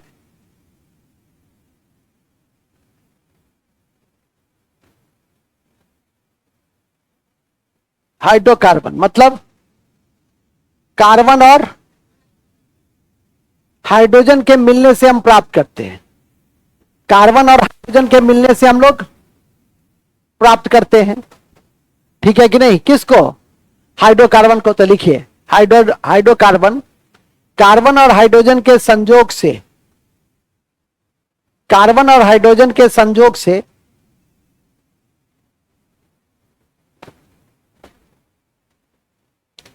निर्मित होता है, जिसका सबसे महत्वपूर्ण स्रोत, जिसका सबसे महत्वपूर्ण स्रोत, जिसका सबसे महत्वपूर्ण स्रोत, जिसका सबसे महत्वपूर्ण स्रोत पेट्रोलियम है। यह 2 भागों में बटा होता है। ये हाइड्रोकार्बन कितने भागों में बटा हुआ है? एलिफैटिक, और दूसरा है एरोमेटिक। पहला है एलिफैटिक और दूसरा है एरोमेटिक। ठीक है? एरोमेटिक पहला है एलिफैटिक, दूसरा है एरोमेटिक। अब एलिफैटिक और एरोमेटिक क्या होता है? एलिफैटिक होता है कि कोई यौगिक यदि खुली हुई अवस्था में रहता है, खुली हुई संरचना के साथ, तो उसको एलिफैटिक कहते हैं। जैसे मीथेन CH4 है, तो मीथेन का ये क्या है? खुली हुई संरचना है। ये मीथेन 4 है हाइड्रोजन, तो ये क्या है? खुली हुई संरचना है। तो ये खुली हुई संरचना रहेगा तो ये क्या कहलाएगा? एलिफैटिक कहलाएगा। लेकिन एरोमेटिक वो बंद रहता है। जैसे ये बेंजीन है, ये बंद संरचना है, तो ये क्या होगा? ये होगा एरोमेटिक। तो इसको पहचानने की सबसे आसान विधि है कि यदि खुली हुई संरचना किसी ऑर्गेनिक कंपाउंड का है तो एलोफैटिक, अब बंद संरचना है तो एरोमेटिक। हालांकि एरोमेटिक जितने भी पदार्थ होते हैं, एरोमेटिक का अर्थ ही होता है सुगंधित। तो सारे ऑर्गेनिक जो सुगंधित है वो एरोमेटिक है। कहते हैं ना एरोमेटिक प्लांट, सुगंध देने वाला प्लांट। ठीक है कि नहीं? एरोमा से निकला है। इसलिए कई कंपनी अपना नाम एरोमा भी रखता है, जो आपके सौंदर्य प्रसाधन की जो वस्तु बनाता है वो उसका कुछ कंपनी का नाम एरोमा भी है, और वो वहीं से निकला है। कहां से? एरोमेटिक से ही। तो लिख देंगे एलिफैटिक में, जिस कंपाउंड की खुली हुई संरचना होती है, जिस कंपाउंड की खुली हुई संरचना होती है, उसे उसे उसे एलिफैटिक कहते हैं, उसे एलिफैटिक कहते हैं। और जिसकी एलिफैटिक कहते हैं, जैसे मीथेन,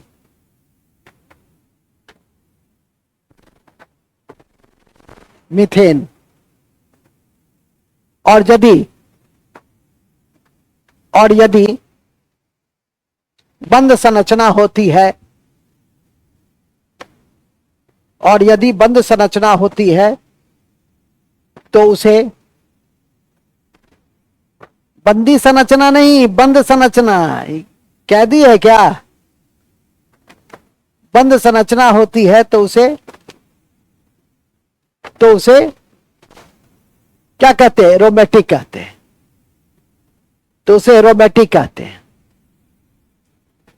तो यदि बंद संरचना होती है तो उसे क्या कहते हैं? एरोमेटिक कहते हैं। जैसे बेंजीन, पहले बेंजीन का जो स्ट्रक्चर होता था ऐसा होता था, हेक्सागोनल। लेकिन आधुनिक, यदि कभी पूछ दे कि आधुनिक रूप में हम बेंजीन को निरूपित करते हैं, ऐसे नहीं, यही इस रूप में हम बेंजीन को निरूपित करते हैं। यह आधुनिक सिद्धांत, ठीक है कि नहीं? तो ध्यान में करके रखिएगा। तो इस तरह से आपने एलिफैटिक और एरोमेटिक को देखा। अब एलिफैटिक को भी कई भागों में बांटते हैं, तो लिखेंगे एलिफैटिक को दो भागों में बांटते हैं। पहले एलिफैटिक को दो भागों में बांटते हैं। एलिफैटिक को दो भागों में बांटते हैं। संतृप्त किसमें बांटते हैं? सैचुरेटेड और असंतृप्त। संतृप्त और असंतृप्त। संतृप्त मतलब सैचुरेटेड, जिसका दूसरा नाम अल्केन और पैराफिन भी होता है। लिखेंगे संतृप्त का दूसरा नाम अल्केन और पैराफिन भी होता है। अल्केन और पैराफिन भी होता है, या अल्केन और पैराफिन। इसमें कार्बन कार्बन का सिंगल बॉन्ड होता है। अल्केन में कार्बन कार्बन का बॉन्ड कैसा होता है? सिंगल, ऐसे होता है। अल्केन में कार्बन कार्बन का बॉन्ड सिंगल होता है, नीचे लिखे हुए हैं। कार्बन कार्बन के बीच सिंगल बॉन्ड होता है। तो अल्केन या पैराफिन वो कैसा होता है? संतृप्त हाइड्रोकार्बन, जिसमें कार्बन और कार्बन के बीच सिंगल बॉन्ड होते हैं। और दूसरा है असंतृप्त, तो लिखेंगे असंतृप्त। असंतृप्त, अनसैचुरेटेड, या अल्कीन या ओलिफिन। अल्कीन या ओलिफिन। ओलिफिन इसमें होगा अल्कीन, KENE, ध्यान रखिए, या ओलिफिन। ओलिफिन। और फिर सुनिए, ऑब्लिक अल्काइन। अल्काइन माने अनसैचुरेटेड के दो भाग।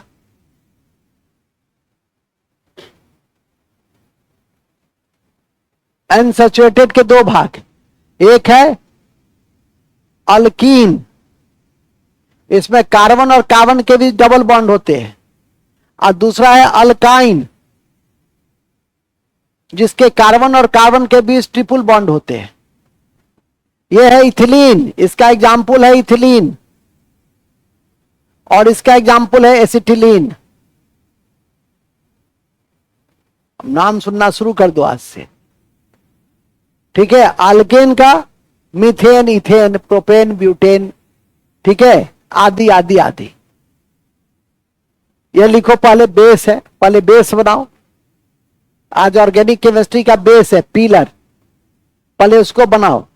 नहीं तो इसको याद रखिएगा, क्या? अल्केन, कार्बन और कार्बन के बीच में सिंगल बॉन्ड, इसका उदाहरण क्या है? मीथेन। सैचुरेटेड है, आइए अनसैचुरेटेड है। अनसैचुरेटेड और संतृप्त के दो भाग हैं, एक है अल्कीन, दूसरा है अल्काइन। अल्कीन में कार्बन कार्बन के बीच डबल बॉन्ड, इसका उदाहरण इथिलीन। इसका ट्रिपल बॉन्ड, इसका उदाहरण एसिटिलीन। आशा है समझ गए, ठीक है। अब लिख देंगे नोट, नोट लिखेंगे। अल्केन का सूत्र CnH2n+2 होता है। तो अल्केन को हम लोग किससे डिनोट करते हैं? CnH2n+2 से। कभी कभी यह भी पूछता है, अल्केन CnH2n+2, CnH2n+2, ठीक है। तो CnH2n+2, कार्बन के मॉलिक्यूल एक होगा तो हाइड्रोजन के मॉलिक्यूल 4 हो जाएगा, तो CH4 मीथेन हो गया। नहीं, कार्बन का N जो है एक होगा, मान लिया यहां एक हुआ तो H2n है ना, तो H2n क्या होगा? 2 इंटू H2n+2 है, तो ये 1+2, तो 2 इंटू 1 क्या हुआ? 2 और +2 4, तो CH4 हो गया ये।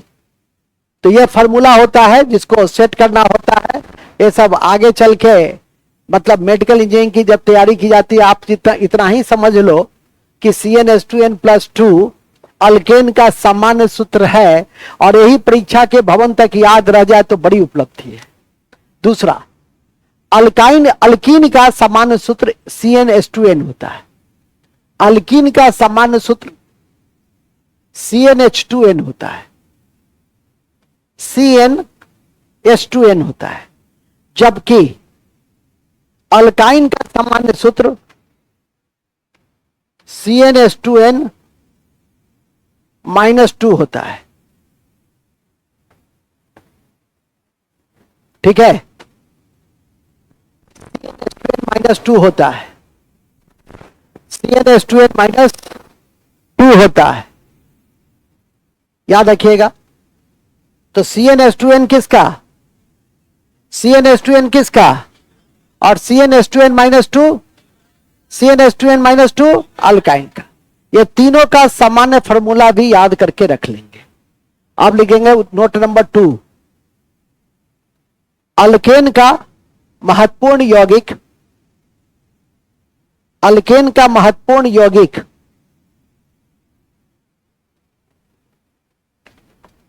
अल्केन का महत्वपूर्ण यौगिक मीथेन है, मीथेन है, जबकि अल्कीन का एथिलीन, जबकि जबकि जबकि जबकि जबकि अल्कीन का इथिलीन और अल्काइन का एसिटिलीन है, एसिटिलीन है, एसिटिलीन है। अब आज हम लोग हाइड्रोकार्बन में इस तीनों को पढ़ लेंगे। अब लिखो सबसे पहले मीथेन। अब इस तीनों को पहले डील करो। 15 से 20 कंपाउंड पढ़ना है, ठीक है कि नहीं। और आज हम लोग 3 कंपाउंड, मतलब बेसिक फैक्ट के बाद हम लोग 3 कंपाउंड को पढ़ लेंगे, मीथेन, इथिलीन और एसिटिलीन। और छोटे छोटे रूपों में तो पहले भी पढ़ चुके हो, जैसे लिक्विफाइड पेट्रोलियम गैस में क्या रहता है, तो प्रोपेन और ब्यूटेन रहता है। ये सब तो अन्य बातों में पढ़ते ही रहते हो। आगे लिखिएगा सबसे पहले मीथेन। मीथेन में लिखो, यह हवा से हल्की है, यह हवा से हल्की है, और इसका मॉलिक्यूलर फॉर्मूला CH4 है। मोलिकुलर फार्मूला CH4 है। मोलिकुलर फार्मूला क्या है? CH4 है। CH4 है, मतलब तो इसका आणविक सूत्र का द्रव्यमान कितना हो जाएगा? यदि पूछ दिया कि इसका आणविक द्रव्यमान कितना है, अरे 16 हो जाएगा। CH4 कार्बन का 12, IH का 4, तो 12 4 16। इतना छोटी सी बात को बताने में इतना टाइम लगेगा, जबकि ऊपर में लिखे भी हैं कि कार्बन का जो मास है वो 12 है, एटॉमिक नंबर 6 है, ठीक है कि नहीं। अब आइए कि कहां पाया जाता है। अभी ऊपर में लिखे थे वाइटल फोर्स थ्योरी में क्या, कि यह मर्सी लैंड पे पाया जाता है, इसीलिए मर्सी गैस कहलाता है। तो लिख देंगे यह दलदली जगह पे पाई जाती है, दलदली मर्सी जगह पे पाई जाती है, इसलिए मार्स गैस कहलाती है। मर्सी जगह पे पाई जाती है, इसलिए मार्स गैस कहलाती है।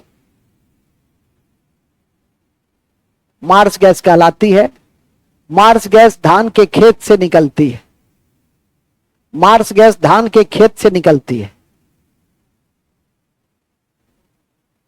मार्स गैस धान के खेत से भी निकलती है। इसे फायर डैम्प गैस भी कहते हैं। इसे फायर डैम्प गैस भी कहते हैं, जो कोयले के खान में मिलती है। जो कोयले के खान में मिलती है, इसे फायर डैम्प गैस भी कहते हैं, और यह कोयले के खान में भी मिलती है। कोयले की खान में मिलती है, इसीलिए इसे माइन गैस भी कहते हैं। माइंस गैस भी कहते हैं, इसीलिए इसे माइंस गैस भी कहते हैं। माइंस गैस भी कहते हैं, इसीलिए इसे माइंस गैस भी कहते हैं। आप लोग की जानकारी में मैं दे दूं कि कोयले के खान में जो विस्फोट कराया जाता है, कभी कोयले के खान में विस्फोट करते हुए देखे हो? आजकल तो यूट्यूब का जमाना है, देख लेना कोयले के खान में कैसे विस्फोट होता है। तो मीथेन और ऑक्सीजन का मिश्रण के बाद कोयले के खान में विस्फोट कराया जाता है। तो नोट में लिख दो, कोयले के खान में मीथेन और ऑक्सीजन के मिश्रण के बाद, मीथेन और ऑक्सीजन के मिश्रण के बाद, मीथेन और ऑक्सीजन के मिश्रण के बाद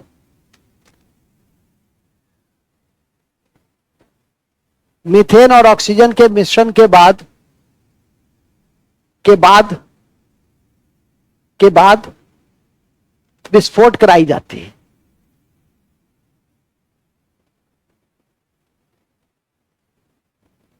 कराई जाती है, विस्फोट कराई जाती है, ठीक है। चलिए नेक्स्ट, मीथेन में भी नेक्स्ट पॉइंट लिखेंगे।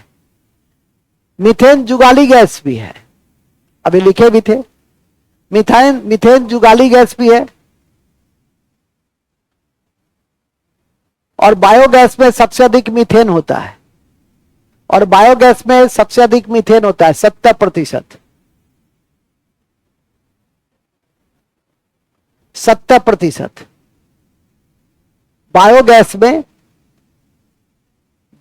में जो गोबर गैस या बायोगैस गांव घर में एकाध होता होगा, जहां पशुधन जिसके पास अधिक है, तो वो गोबर गैस प्लांट बनाता है, और गोबर गैस प्लांट को ही बायोगैस प्लांट करते हैं। उसमें ही मीथेन है, और उससे खाना भी बनता है, उससे चाय वाय भी बनता है, रात में रोशनी भी है। तो बायोगैस प्लांट से भी हम ऊर्जा का उत्पादन कर सकते हैं, ठीक है कि नहीं। हरियाणा में जाइएगा, हमारे गांव में तो चूंकि अब पशु ही नहीं है, पशु का जगह कौन ले लिया। हम लोग मामा गांव जाते हैं, एक समय में मामा गांव जाते थे तो हर घर पे 5 पशुधन होता था कम से कम। अब पशु गायब, सामने में स्कूटर लगा हुआ है, मोटरसाइकिल लगा हुआ है, कुछ मारुति लगा हुआ है कुछ जगह पे, मतलब पशु गायब। और उसका जगह कौन ले लिया? गाड़ी ने ले लिया। तो पशुधन है ही नहीं तो गोबर गैस कैसे चलेगा? पशुधन है ही नहीं तो गोबर कैसे होगा? बर्मी पीट कैसे होगा? ठीक है, बायोगैस कैसे बनेगा? पहले तो गोबर। तुमको नींद बहुत आ रही है आज? नहीं, हम देख रहे हैं। ठीक है, बस 3-4 दिन और रुको ना, इसका जाना गांव में, पहले एक दिन खूब सो जाना। ठीक है, ठास भोजन चाप निद्रा, और उसके बाद उठना। हाँ, ऐसे करके उठना। हाँ, कहाँ छे मेला कहीं बताओ तो, कहाँ लगल है? ठीक है, तब वो तीसी तेल वाला जिलेबी जो है, ठीक है, वो सब सारा गला खा लेना, 2-4 दिन और अतिरिक्त बीमार रहना, वो सब से परहेज रखना। चलो आगे चलो। हालांकि वो सब नहीं खाओगे तो फिर मेला का मजा क्या है? मेला का तो मजा वही सब है, सरा हुआ समोसा, सरा हुआ झिल्ली, हाँ, झूला। अच्छा, तुम लोग झूला भी झूलते हो? चलिए ठीक है, बहुत अच्छा। जो दरभंगा में रह गया, हम तो यहीं रहते हैं बिना पानी क्लब में। बिना पानी क्लब में आओगे तो तुम लोग को आइसक्रीम खिलाएंगे। हम नहीं खाएंगे, हम तुम्हें लोग में से एक कच्चा चीख लेंगे। कहां आएंगे? बिना पानी में। अब ऐसा नहीं कह देना स्त्री तुम कल जरूर आना। आगे लिखो। खैर, कहां थे हम लोग? बड़े अच्छे जगह पे थे। कहां थे बाबू? हाँ हाँ हाँ हाँ हाँ, हम लोग थे अभी गोबर गैस, बायोगैस में थे। अब लिखो, प्राकृतिक गैस में भी मीथेन रहता है। नेक्स्ट, प्राकृतिक गैस में भी मीथेन रहता है और इसका उपयोग मिथाइल अल्कोहल एवं क्लोरोफॉर्म को बनाने में भी किया जाता है। इसका उपयोग मिथाइल अल्कोहल और क्लोरोफॉर्म को बनाने में भी किया जाता है। मिथाइल अल्कोहल और क्लोरोफॉर्म को बनाने में भी किया जाता है। क्लोरोफॉर्म सुखा दिया, बेहोश, ये बेहोशी दवा, बेहोशी गैस है ये। हैरिसन इसको खोजा था। क्लोरोफॉर्म को कौन खोजा था? कॉपी के ऊपर में जगह है, वहां नहीं लिखो, कॉपी के ऊपर में लिखो। क्लोरोफॉर्म को हैरिसन ने खोजा। यह एक निश्चेतक दवा है। यह एक निश्चेतक दवा है। निश्चेतक मतलब होता है एनेस्थेटिक। और इसे रंगीन बोतल में रखा जाता है। कॉपी के ऊपर में लिखना। और इसे रंगीन बोतल में रखा जाता है। किसको? क्लोरोफॉर्म को। क्लोरोफॉर्म को रंगीन बोतल में रखा जाता है क्योंकि यह प्रकाश और हवा के साथ संपर्क करके, लिखेंगे क्योंकि यह प्रकाश और हवा के साथ संयोग करके, यह प्रकाश और हवा के साथ संयोग करके फॉस्जिन गैस बनाता है जो विषैला होता है। फिर से सुनो, क्लोरोफॉर्म की खोज हैरिसन ने किया। हैरिसन ने किया। यह एक निश्चेतक एनेस्थेटिक गैस है, बेहोशी दवा है। कोई लिख सकते हो कोई भी चीज। इसे रंगीन बोतल में रखा जाता है। क्यों रखा जाता है? क्योंकि हवा और प्रकाश के साथ संयोग करके फॉस्जिन बनाता है। COCl2 बनाता है। COCl2 बनाता है, कार्बोनिक क्लोराइड बनाता है। COCl2 COCl2 बनाता है। COCl2 बनाता है। COCl2 बनाता है फॉस्जिन, जो विषैला होता है। जो कैसा होता है? पॉइजनस। ठीक है, इसलिए हर आदमी के साथ बैठना नहीं चाहिए ट्रेन में। आजकल तो मिथिला वाले ट्रेन में अलग अलग कहानी है। ठीक है कि नहीं? आपका पसीना गिर रहा है, आप पोछेगा, हो गया, सूंघ लिए, सूंघे, गिर गए। तो आजकल मिथिला के ट्रेन में खूब चलता है आजकल, तो ध्यान रखो। अच्छा, तुमको भी किए हुए? तुम्हारे तो चेहरे देख के लगता है कोई बेहोश कर देगा। कहता हमको भी एक बार कर दिए हुए। ठीक है कि नहीं? चलिए खैर मूल में आ जाइए। तो मूल समझ में आ गया ना? तब मीथेन में इससे ज्यादा नहीं पूछता है परीक्षा में। अब मीथेन के बाद आ जाइए इथिलीन। अल्कीन में लिखो इथिलीन। इथिलीन, इथिलीन इथिलीन, यह सबसे महत्वपूर्ण अल्कीन है। यह सबसे महत्वपूर्ण अल्कीन है जिसका उपयोग पॉलीथीन बनाने में, जिसका उपयोग पॉलीथीन बनाने में, जिसका उपयोग पॉलीथीन बनाने में, मास्टर्ड गैस बनाने में और फलों को प्राकृतिक रूप से पकाने में किया जाता है, क्योंकि यह प्लांट हार्मोन है। और फलों को पकाने में किया जाता है, प्राकृतिक रूप से फलों को पकाने में किया जाता है, फलों को प्राकृतिक रूप से पकाने में किया जाता है, फलों को प्राकृतिक रूप से पकाने में किया जाता है, क्योंकि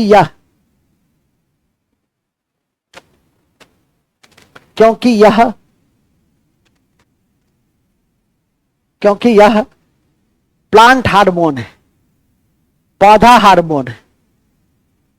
तो यदि पूछेगा कि कौन सा ऑर्गेनिक कंपाउंड के रूप में उसका, तो इथिलीन। और प्राकृतिक रूप से अभी बता भी रहे थे कि पेड़ में ही छिड़काव करेंगे इथिलीन का तो हमारा जो आम है वो पक जाता है, और उसको उतार के जो छिड़काव करेंगे कृत्रिम रूप से, तो इसीलिए परीक्षा में पूछता है कृत्रिम रूप से जो पकाते हैं वो है एसिटिलीन, आप प्राकृतिक रूप से जो पकाते हैं वो है, तो क्वेश्चन पर ध्यान रखेंगे, आगे लिखेंगे ही, इथिलीन के बाद लास्ट एसिटिलीन ही है आज की कक्षा का, तो ध्यान रखेगा। दूसरा, मास्टर गैस बनाने में, यह मास्टर गैस का बड़ा उपयोग किया गया। कहां? प्रथम विश्व युद्ध में, याद रखिएगा। अभी वियतनाम के एक डॉक्टर गिंग इंग को रेमन मैग्सेसे पुरस्कार दिए, क्योंकि अमेरिका ने वियतनाम के युद्ध में एजेंट ऑरेंज नामक एक रसायन का प्रयोग किया था, और जिसका जेनेटिकल इंपैक्ट पड़ा, और उस जेनेटिकल इंपैक्ट को से जूझते हुए उस डॉक्टर साहब ने मानव की सेवा की है। उस एजेंट ऑरेंज रसायन का भी नाम याद रखिएगा, ये भी आपकी परीक्षा में पूछ सकता है। अब चूंकि वियतनाम युद्ध 1973 का है, लेकिन हाल में फिर यह चर्चा में आया जब वियतनाम के इस डॉक्टर साहब को हमने एशिया का नोबेल पुरस्कार, रेमन मैग्सेसे पुरस्कार दिया, तो यह चर्चा में पुनः आ गया। तो इसलिए पूछेगा कि चर्चित एजेंट ऑरेंज क्या है? एक प्रकार का सॉफ्टवेयर, हल्का टैंक, ठीक है, हल्का टैंक। और तीसरा, एक प्रकार का रसायन जिसका उपयोग अमेरिका ने वियतनाम युद्ध में किया। तो क्या मारिएगा? एक प्रकार का रसायन, खरपतनाशी था, वीडीसाइड था। ये क्या था? ये अब इसका उपयोग हम लोग यूडीसाइड में करते हैं। जब आप भारत में कृषि क्षेत्र में रसायन का इतिहास सुनिएगा, तब आपको समझ में बहुत तरह की चाल आएगी कि कैसे एमएनसी यूरिया के माध्यम से हमारी इकोनॉमी को क्रैप किए हुए है, ठीक है कि नहीं? धीरे धीरे वो टूटा। वर्तमान सरकार ने नीम कोटेड यूरिया के माध्यम से उसको तोड़ा है, लेकिन जब करोड़ों किसान उससे इस कदर जुड़े हुए हैं, उसको टूटने में टाइम लगेगा, ठीक है? इसलिए सरकार चरणबद्ध तरीके से जैविक खेती, प्राकृतिक खेती, ऑर्गेनिक खेती इत्यादि पे फोकस कर रही है, जिससे कि वो ग्रैप, एमएनसी का जो यूरिया ग्रैप है वो टूट जाए। मूल में आ जाइए। फिलहाल एजेंट ऑरेंज कॉपी के ऊपर में लिखिए। एजेंट ऑरेंज एक ऐसा रसायन है, एक ऐसा रसायन है, एजेंट ऑरेंज कॉपी के ऊपर में। अंकुश जी कहां गया? एक तो और अंकुश है, 3-4 ठो अंकुश है इसमें। एक तो और अंकुश कहां गया जो 5 साल के बाद मेरे पास आया है? कहा? अच्छा, दोनों साथे बैठा है आज, देखो, ठीक है? इसको हम रोज अभी खोजते हैं, कह दिए हैं शुरू दिन ही, ये 5 साल पे आया है, भागने नहीं देंगे हम, ठीक है? रोज इसका अटेंडेंस हो रहा है, 2-2 टाइम, ठीक है? अब एक बार जाते समय भी होगा इसका अटेंडेंस। चलिए, हालांकि रोकने भागने वाला को कौन रोक सकता है? कोई नहीं रोक सकता है, ठीक है कि नहीं?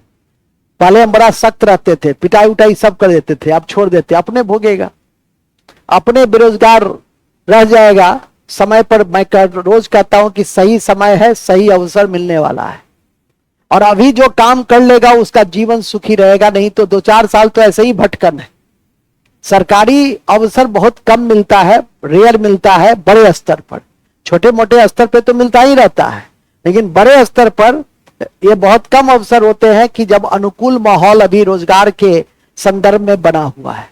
इसलिए अभी जितनी मेहनत कर लीजिए उतना आपके लिए अगला 6 महीना, क्योंकि 6 महीना के अंदर कोई ना कोई तो परिणाम, मतलब परीक्षा का जो तिथि वगैरह है वो सब तो आएगा ही, विज्ञापन वगैरह आएगा ही, इंटर आधारित भी आएगा और ग्रेजुएशन आधारित भी आएगा दोनों, और दोनों के 2 चरण होंगे, पीटी और मेंस।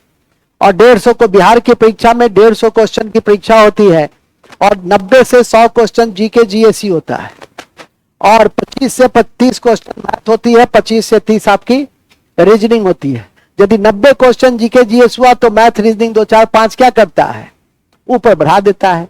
इसलिए कोई एक खंड को एकदम 100% मास्टरी करके रखोगे, 110 से 115 की क्षमता डेवलप हो जाएगी तो पास कर जाओगे। अब मैक्सिमम जितना कर लो, 125 की क्षमता 150 में डेवलप कर लो, वो तो जितना डेवलप करके रखोगे उतना तुम्हारे लिए क्या है, आसानी है। ठीक है कि नहीं। अभी कहते हैं ना, एक पवन है यहाँ डिप्टी कलेक्टर मेरा शिष्य, बिहार एसएससी भी पास किया था, 3रा पोजीशन लाया था, 146 नंबर था उसको बिहार एसएससी में 150 में। ठीक है कि नहीं। बाद में फिर बीपीएससी मैट्रिक से ही पढ़ता था, उस कोना में बैठ करके, यहाँ नहीं था पहले, नीचे वहां चलता था, तो कोना में बैठ करके उसका बड़ा भाई को कहे भी गए यार ये तो बड़ा सोया ही रहता है, तो बड़ा भाई बड़ा अच्छा बात कहा उसका, ठीक है, कि सर मंदिर में बैसलो रही छे तो लोग घंटा सुनाई छे, तो इस यहाँ बैठा भी रहेगा ना तो कुछ ना कुछ मिथेन, प्राकृतिक गैस, गोबर गैस, बायोगैस, कुछ ना कुछ वो सुनेगा, और सुनेगा और सही समय पे कंसंसनेस आ जाएगी तो पास कर जाएगा। सेंट्रल एसएससी की परीक्षा पास किया, बिहार एसएससी की परीक्षा पास किया, फिर बीपीएससी की परीक्षा पास कर गया। तो लगे रहने से सब कुछ संभव है। आगे लिखो, ठीक है। कहा है, क्या लिखे, एजोटोबैक्टर। अच्छा, एजेंटोरेज एक ऐसा रसायन है जिसका उपयोग या जो अमेरिका ने वियतनाम युद्ध में किया था, अमेरिका ने वियतनाम युद्ध में किया था, अमेरिका ने वियतनाम युद्ध में किया था।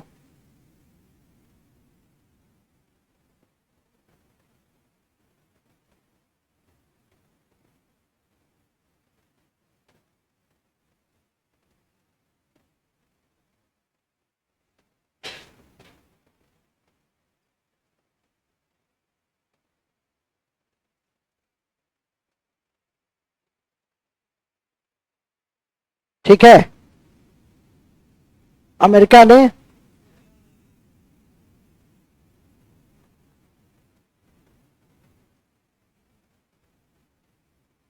किस युद्ध में किया था, वियतनाम युद्ध में किया था। ध्यान में रखें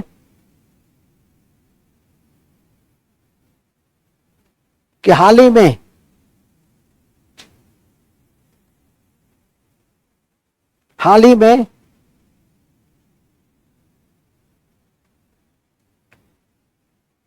एशिया का नोबेल पुरस्कार,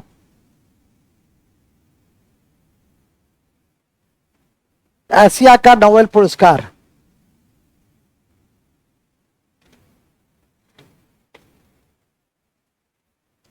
एशिया का नोबेल पुरस्कार रेमन मैग्सेसे पुरस्कार, रेमन मैग्सेसे पुरस्कार, रेमन मैग्सेसे पुरस्कार वियतनाम के चिकित्सक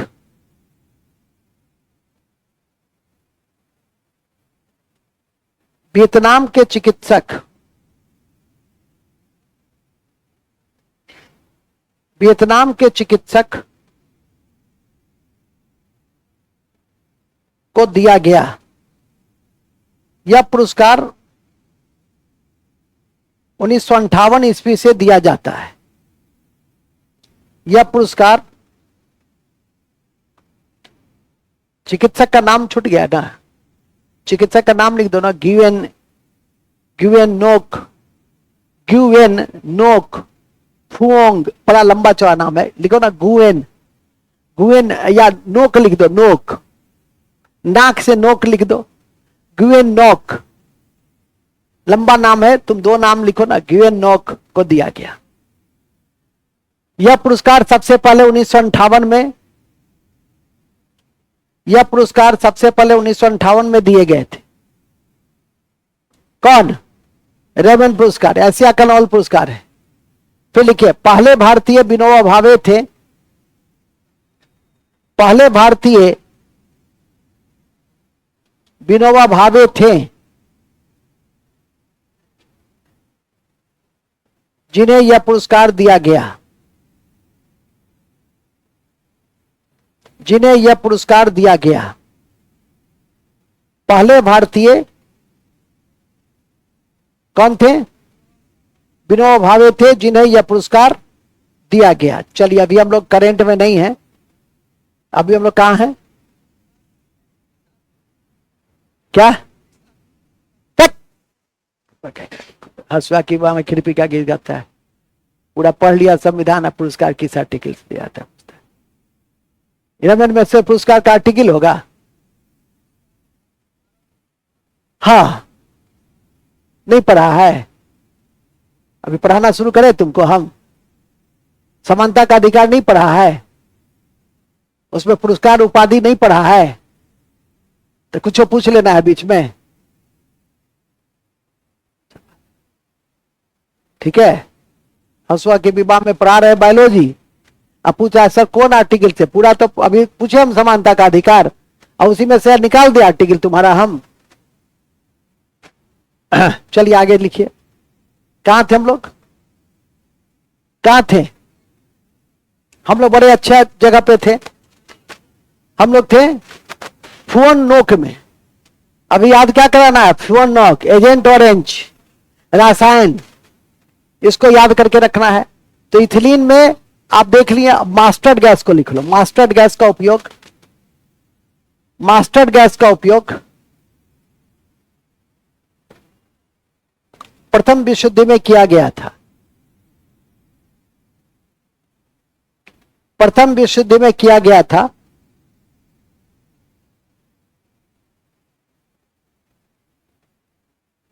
और यह सल्फर का यौगिक है। यह सल्फर का यौगिक है। यह किसका यौगिक है? सल्फर का यौगिक है।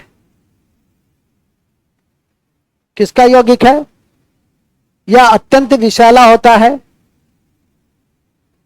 और रासायनिक हथियार में इसका प्रयोग होता है।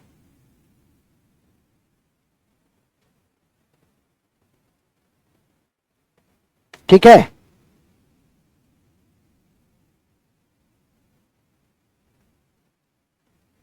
चलिए नेक्स्ट,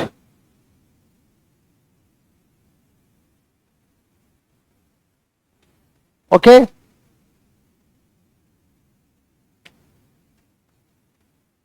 अब आ जाइए एसिटिलीन, और वो लिख दिया पका, प्राकृतिक रूप से पकाने में इथिलीन का लिख दिया ना। हाँ, अब लिखो acetylene, acetylene, acetylene, acetylene, acetylene लिखिए। यह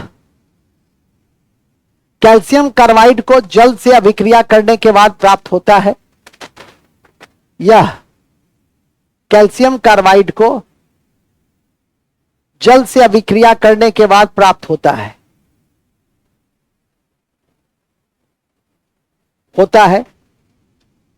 और इससे नियोप्रीन नामक कृत्रिम रबर बनाए जाते हैं। इससे नियोप्रीन नामक कृत्रिम रबर बनाए जाते हैं। साथ ही फलों को कृत्रिम रूप से पकाने में, साथ ही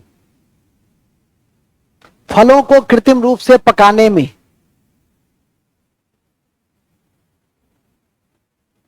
फलों को कृत्रिम रूप से पकाने में कपूर बनाने में, कपूर बनाने में, कपूर बनाने में इसकी महत्वपूर्ण भूमिका होती है, महत्वपूर्ण भूमिका होती है। एसिटिलीन का, एसिटिलीन का ऑक्सीजन के साथ उपयोग करके, एसिटिलीन का ऑक्सीजन के साथ उपयोग करके बिल्डिंग बनाने में भी काम आता है। बिल्डिंग समझते हो ना, ये जो खिड़की वगैरह जोड़ा जाता है या खिड़की को तोड़ा भी जाता है।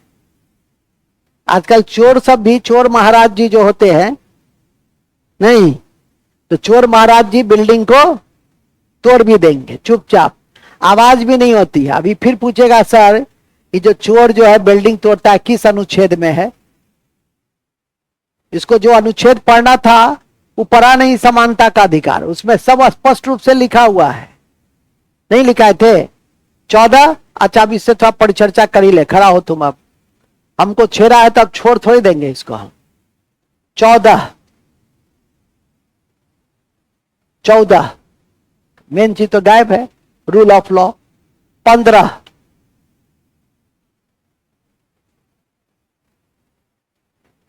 लिंग के आधार पे है, यही देखा है। धर्म, जाति, लिंग, क्षेत्र, वंश के आधार पे कोई भेदभाव नहीं। महिला और बच्चों की कोमल स्थिति को देखते हुए हम उसे संरक्षण दे सकते हैं। मूल बात तो गायब है। 16 छुआछूत, इसको छुआछूत पे बहुत ध्यान है। अवसर की समता 16 सब सेक्शन 4 में है। सकारात्मक संरक्षण जिसको आरक्षण कहते हैं, सामाजिक और शैक्षणिक आधार पे, फिर कालांतर में भी आर्थिक आधार पे जोड़ दिया गया। EWS, EBS वो भी 16 में ही है। 17 असल जहां तुमको छुआछुई बोलना था वहां तो छुआछुई किया नहीं, 17 में नहीं किया, 14 से छुआछुई कर रहा है। जो मेन आर्टिकल है, रेडिकल आर्टिकल है वो गायब। 18 नहीं ना, 18 अब हमसे तुम पूछा है तो तुम्ही को ना आंसर दिलवाएंगे हम पढ़ाने के बाद। ऐसा रहा नहीं कि तुम नहीं पढ़ा रहता तो एक बात भी था, अभी नहीं कह देना सर कक्षा हमारी छूट गई थी, वहीं पे टांग देंगे हम। 18 उपाधियों का अंत, उसी में सब कुछ है। उपाधियों के अंत के साथ साथ भारत रत्न पे भी रोक लगा दिया गया था, सब कुछ उसमें लिखाए थे। तब पुनः 1954 ईस्वी में, हालांकि भारत रत्न 1954 से दिए आते हैं, और जनता पार्टी की सरकार आई तो किसी ने ये दर्ज किया कि नहीं इससे असमानता का बोध होता है। सब तो भारत रत्न क्या है सो बताओ हमको तुम पहले। भारत रत्न क्या है? पुरस्कार ही ना है। हुल्ले रे हुल्ले रे हुल्ले रे हुल्ले रे, बात समझा? तो हमसे पढ़ने पूछने के पहले पहले पूरा पढ़े रहो, नहीं तो उसी समय हम टांगेंगे। हसुआ के विवाह में खुरपी का गीत कभी मत गाओ, बैठो ठीक है। मूल बिंदु पे आ जाइए। पढ़ेगा नहीं, जो कॉपी है 4 ठो कॉपी बनाएगा। ये 5वां बार कर रहा है संविधान, 5वीं बार कर रहा है, अब परीक्षा देता नहीं। तब हमसे पूछा था सर बीपीएससी वाला भी कर ले, तो करके क्या करोगे? 6ठा कॉपी तैयार करके, जो कॉपी तैयार हुआ उसी को पहले अच्छा से करो ना, उसी को बढ़िया से रगड़ो ना। एक कॉपी को रगड़ो ना, रोज कहते हैं एक कॉपी को रगड़ो। रगड़ने का मतलब होता है एकदम टिप्स पे, उसी को बार बार रिवाइज कीजिए, ठीक है कि नहीं? चलिए आगे चलिए। सब चीज आपकी कॉपी में वर्णित रहता है। इसकी तरह भी 3 ठो कॉपी बना लिए। इस कक्षा का अलग कॉपी है, फाउंडेशन बैच बीपीएससी का अलग कॉपी है, क्रैश कोर्स का अलग कॉपी है। अब इसका दिमाग हॉल बॉल अब पढ़ती है ये नहीं है। कोई एक कॉपी को अच्छे से पढ़िए, ठीक है कि नहीं? आशा है समझ गए ना प्रकाश जी? चलिए आगे चलिए। कहां थे हम लोग? हम लोग एसिटिलीन में। तो एसिटिलीन का उपयोग कहां करते हैं? बिल्डिंग बनाने में, साथ में कृत्रिम रूप से फलों को पकाने में। नहीं तो ये सब एसिटिलीन का उपयोग है। और इसको तैयार कैसे करते हैं? कैल्शियम कार्बाइड को जल के साथ अभिक्रिया करके उसको तैयार कर देते हैं। तो आज हम लोग इसी 3 कंपाउंड हाइड्रोकार्बन्स को देखे हैं। साथ में हमने क्लोरोफॉर्म को भी देखा है, साथ ही मास्टर्ड गैस को भी देखा है, जो सल्फर का यौगिक है और उसका उपयोग रासायनिक हथियार में प्रथम विश्व युद्ध में उपयोग में लाए गए थे।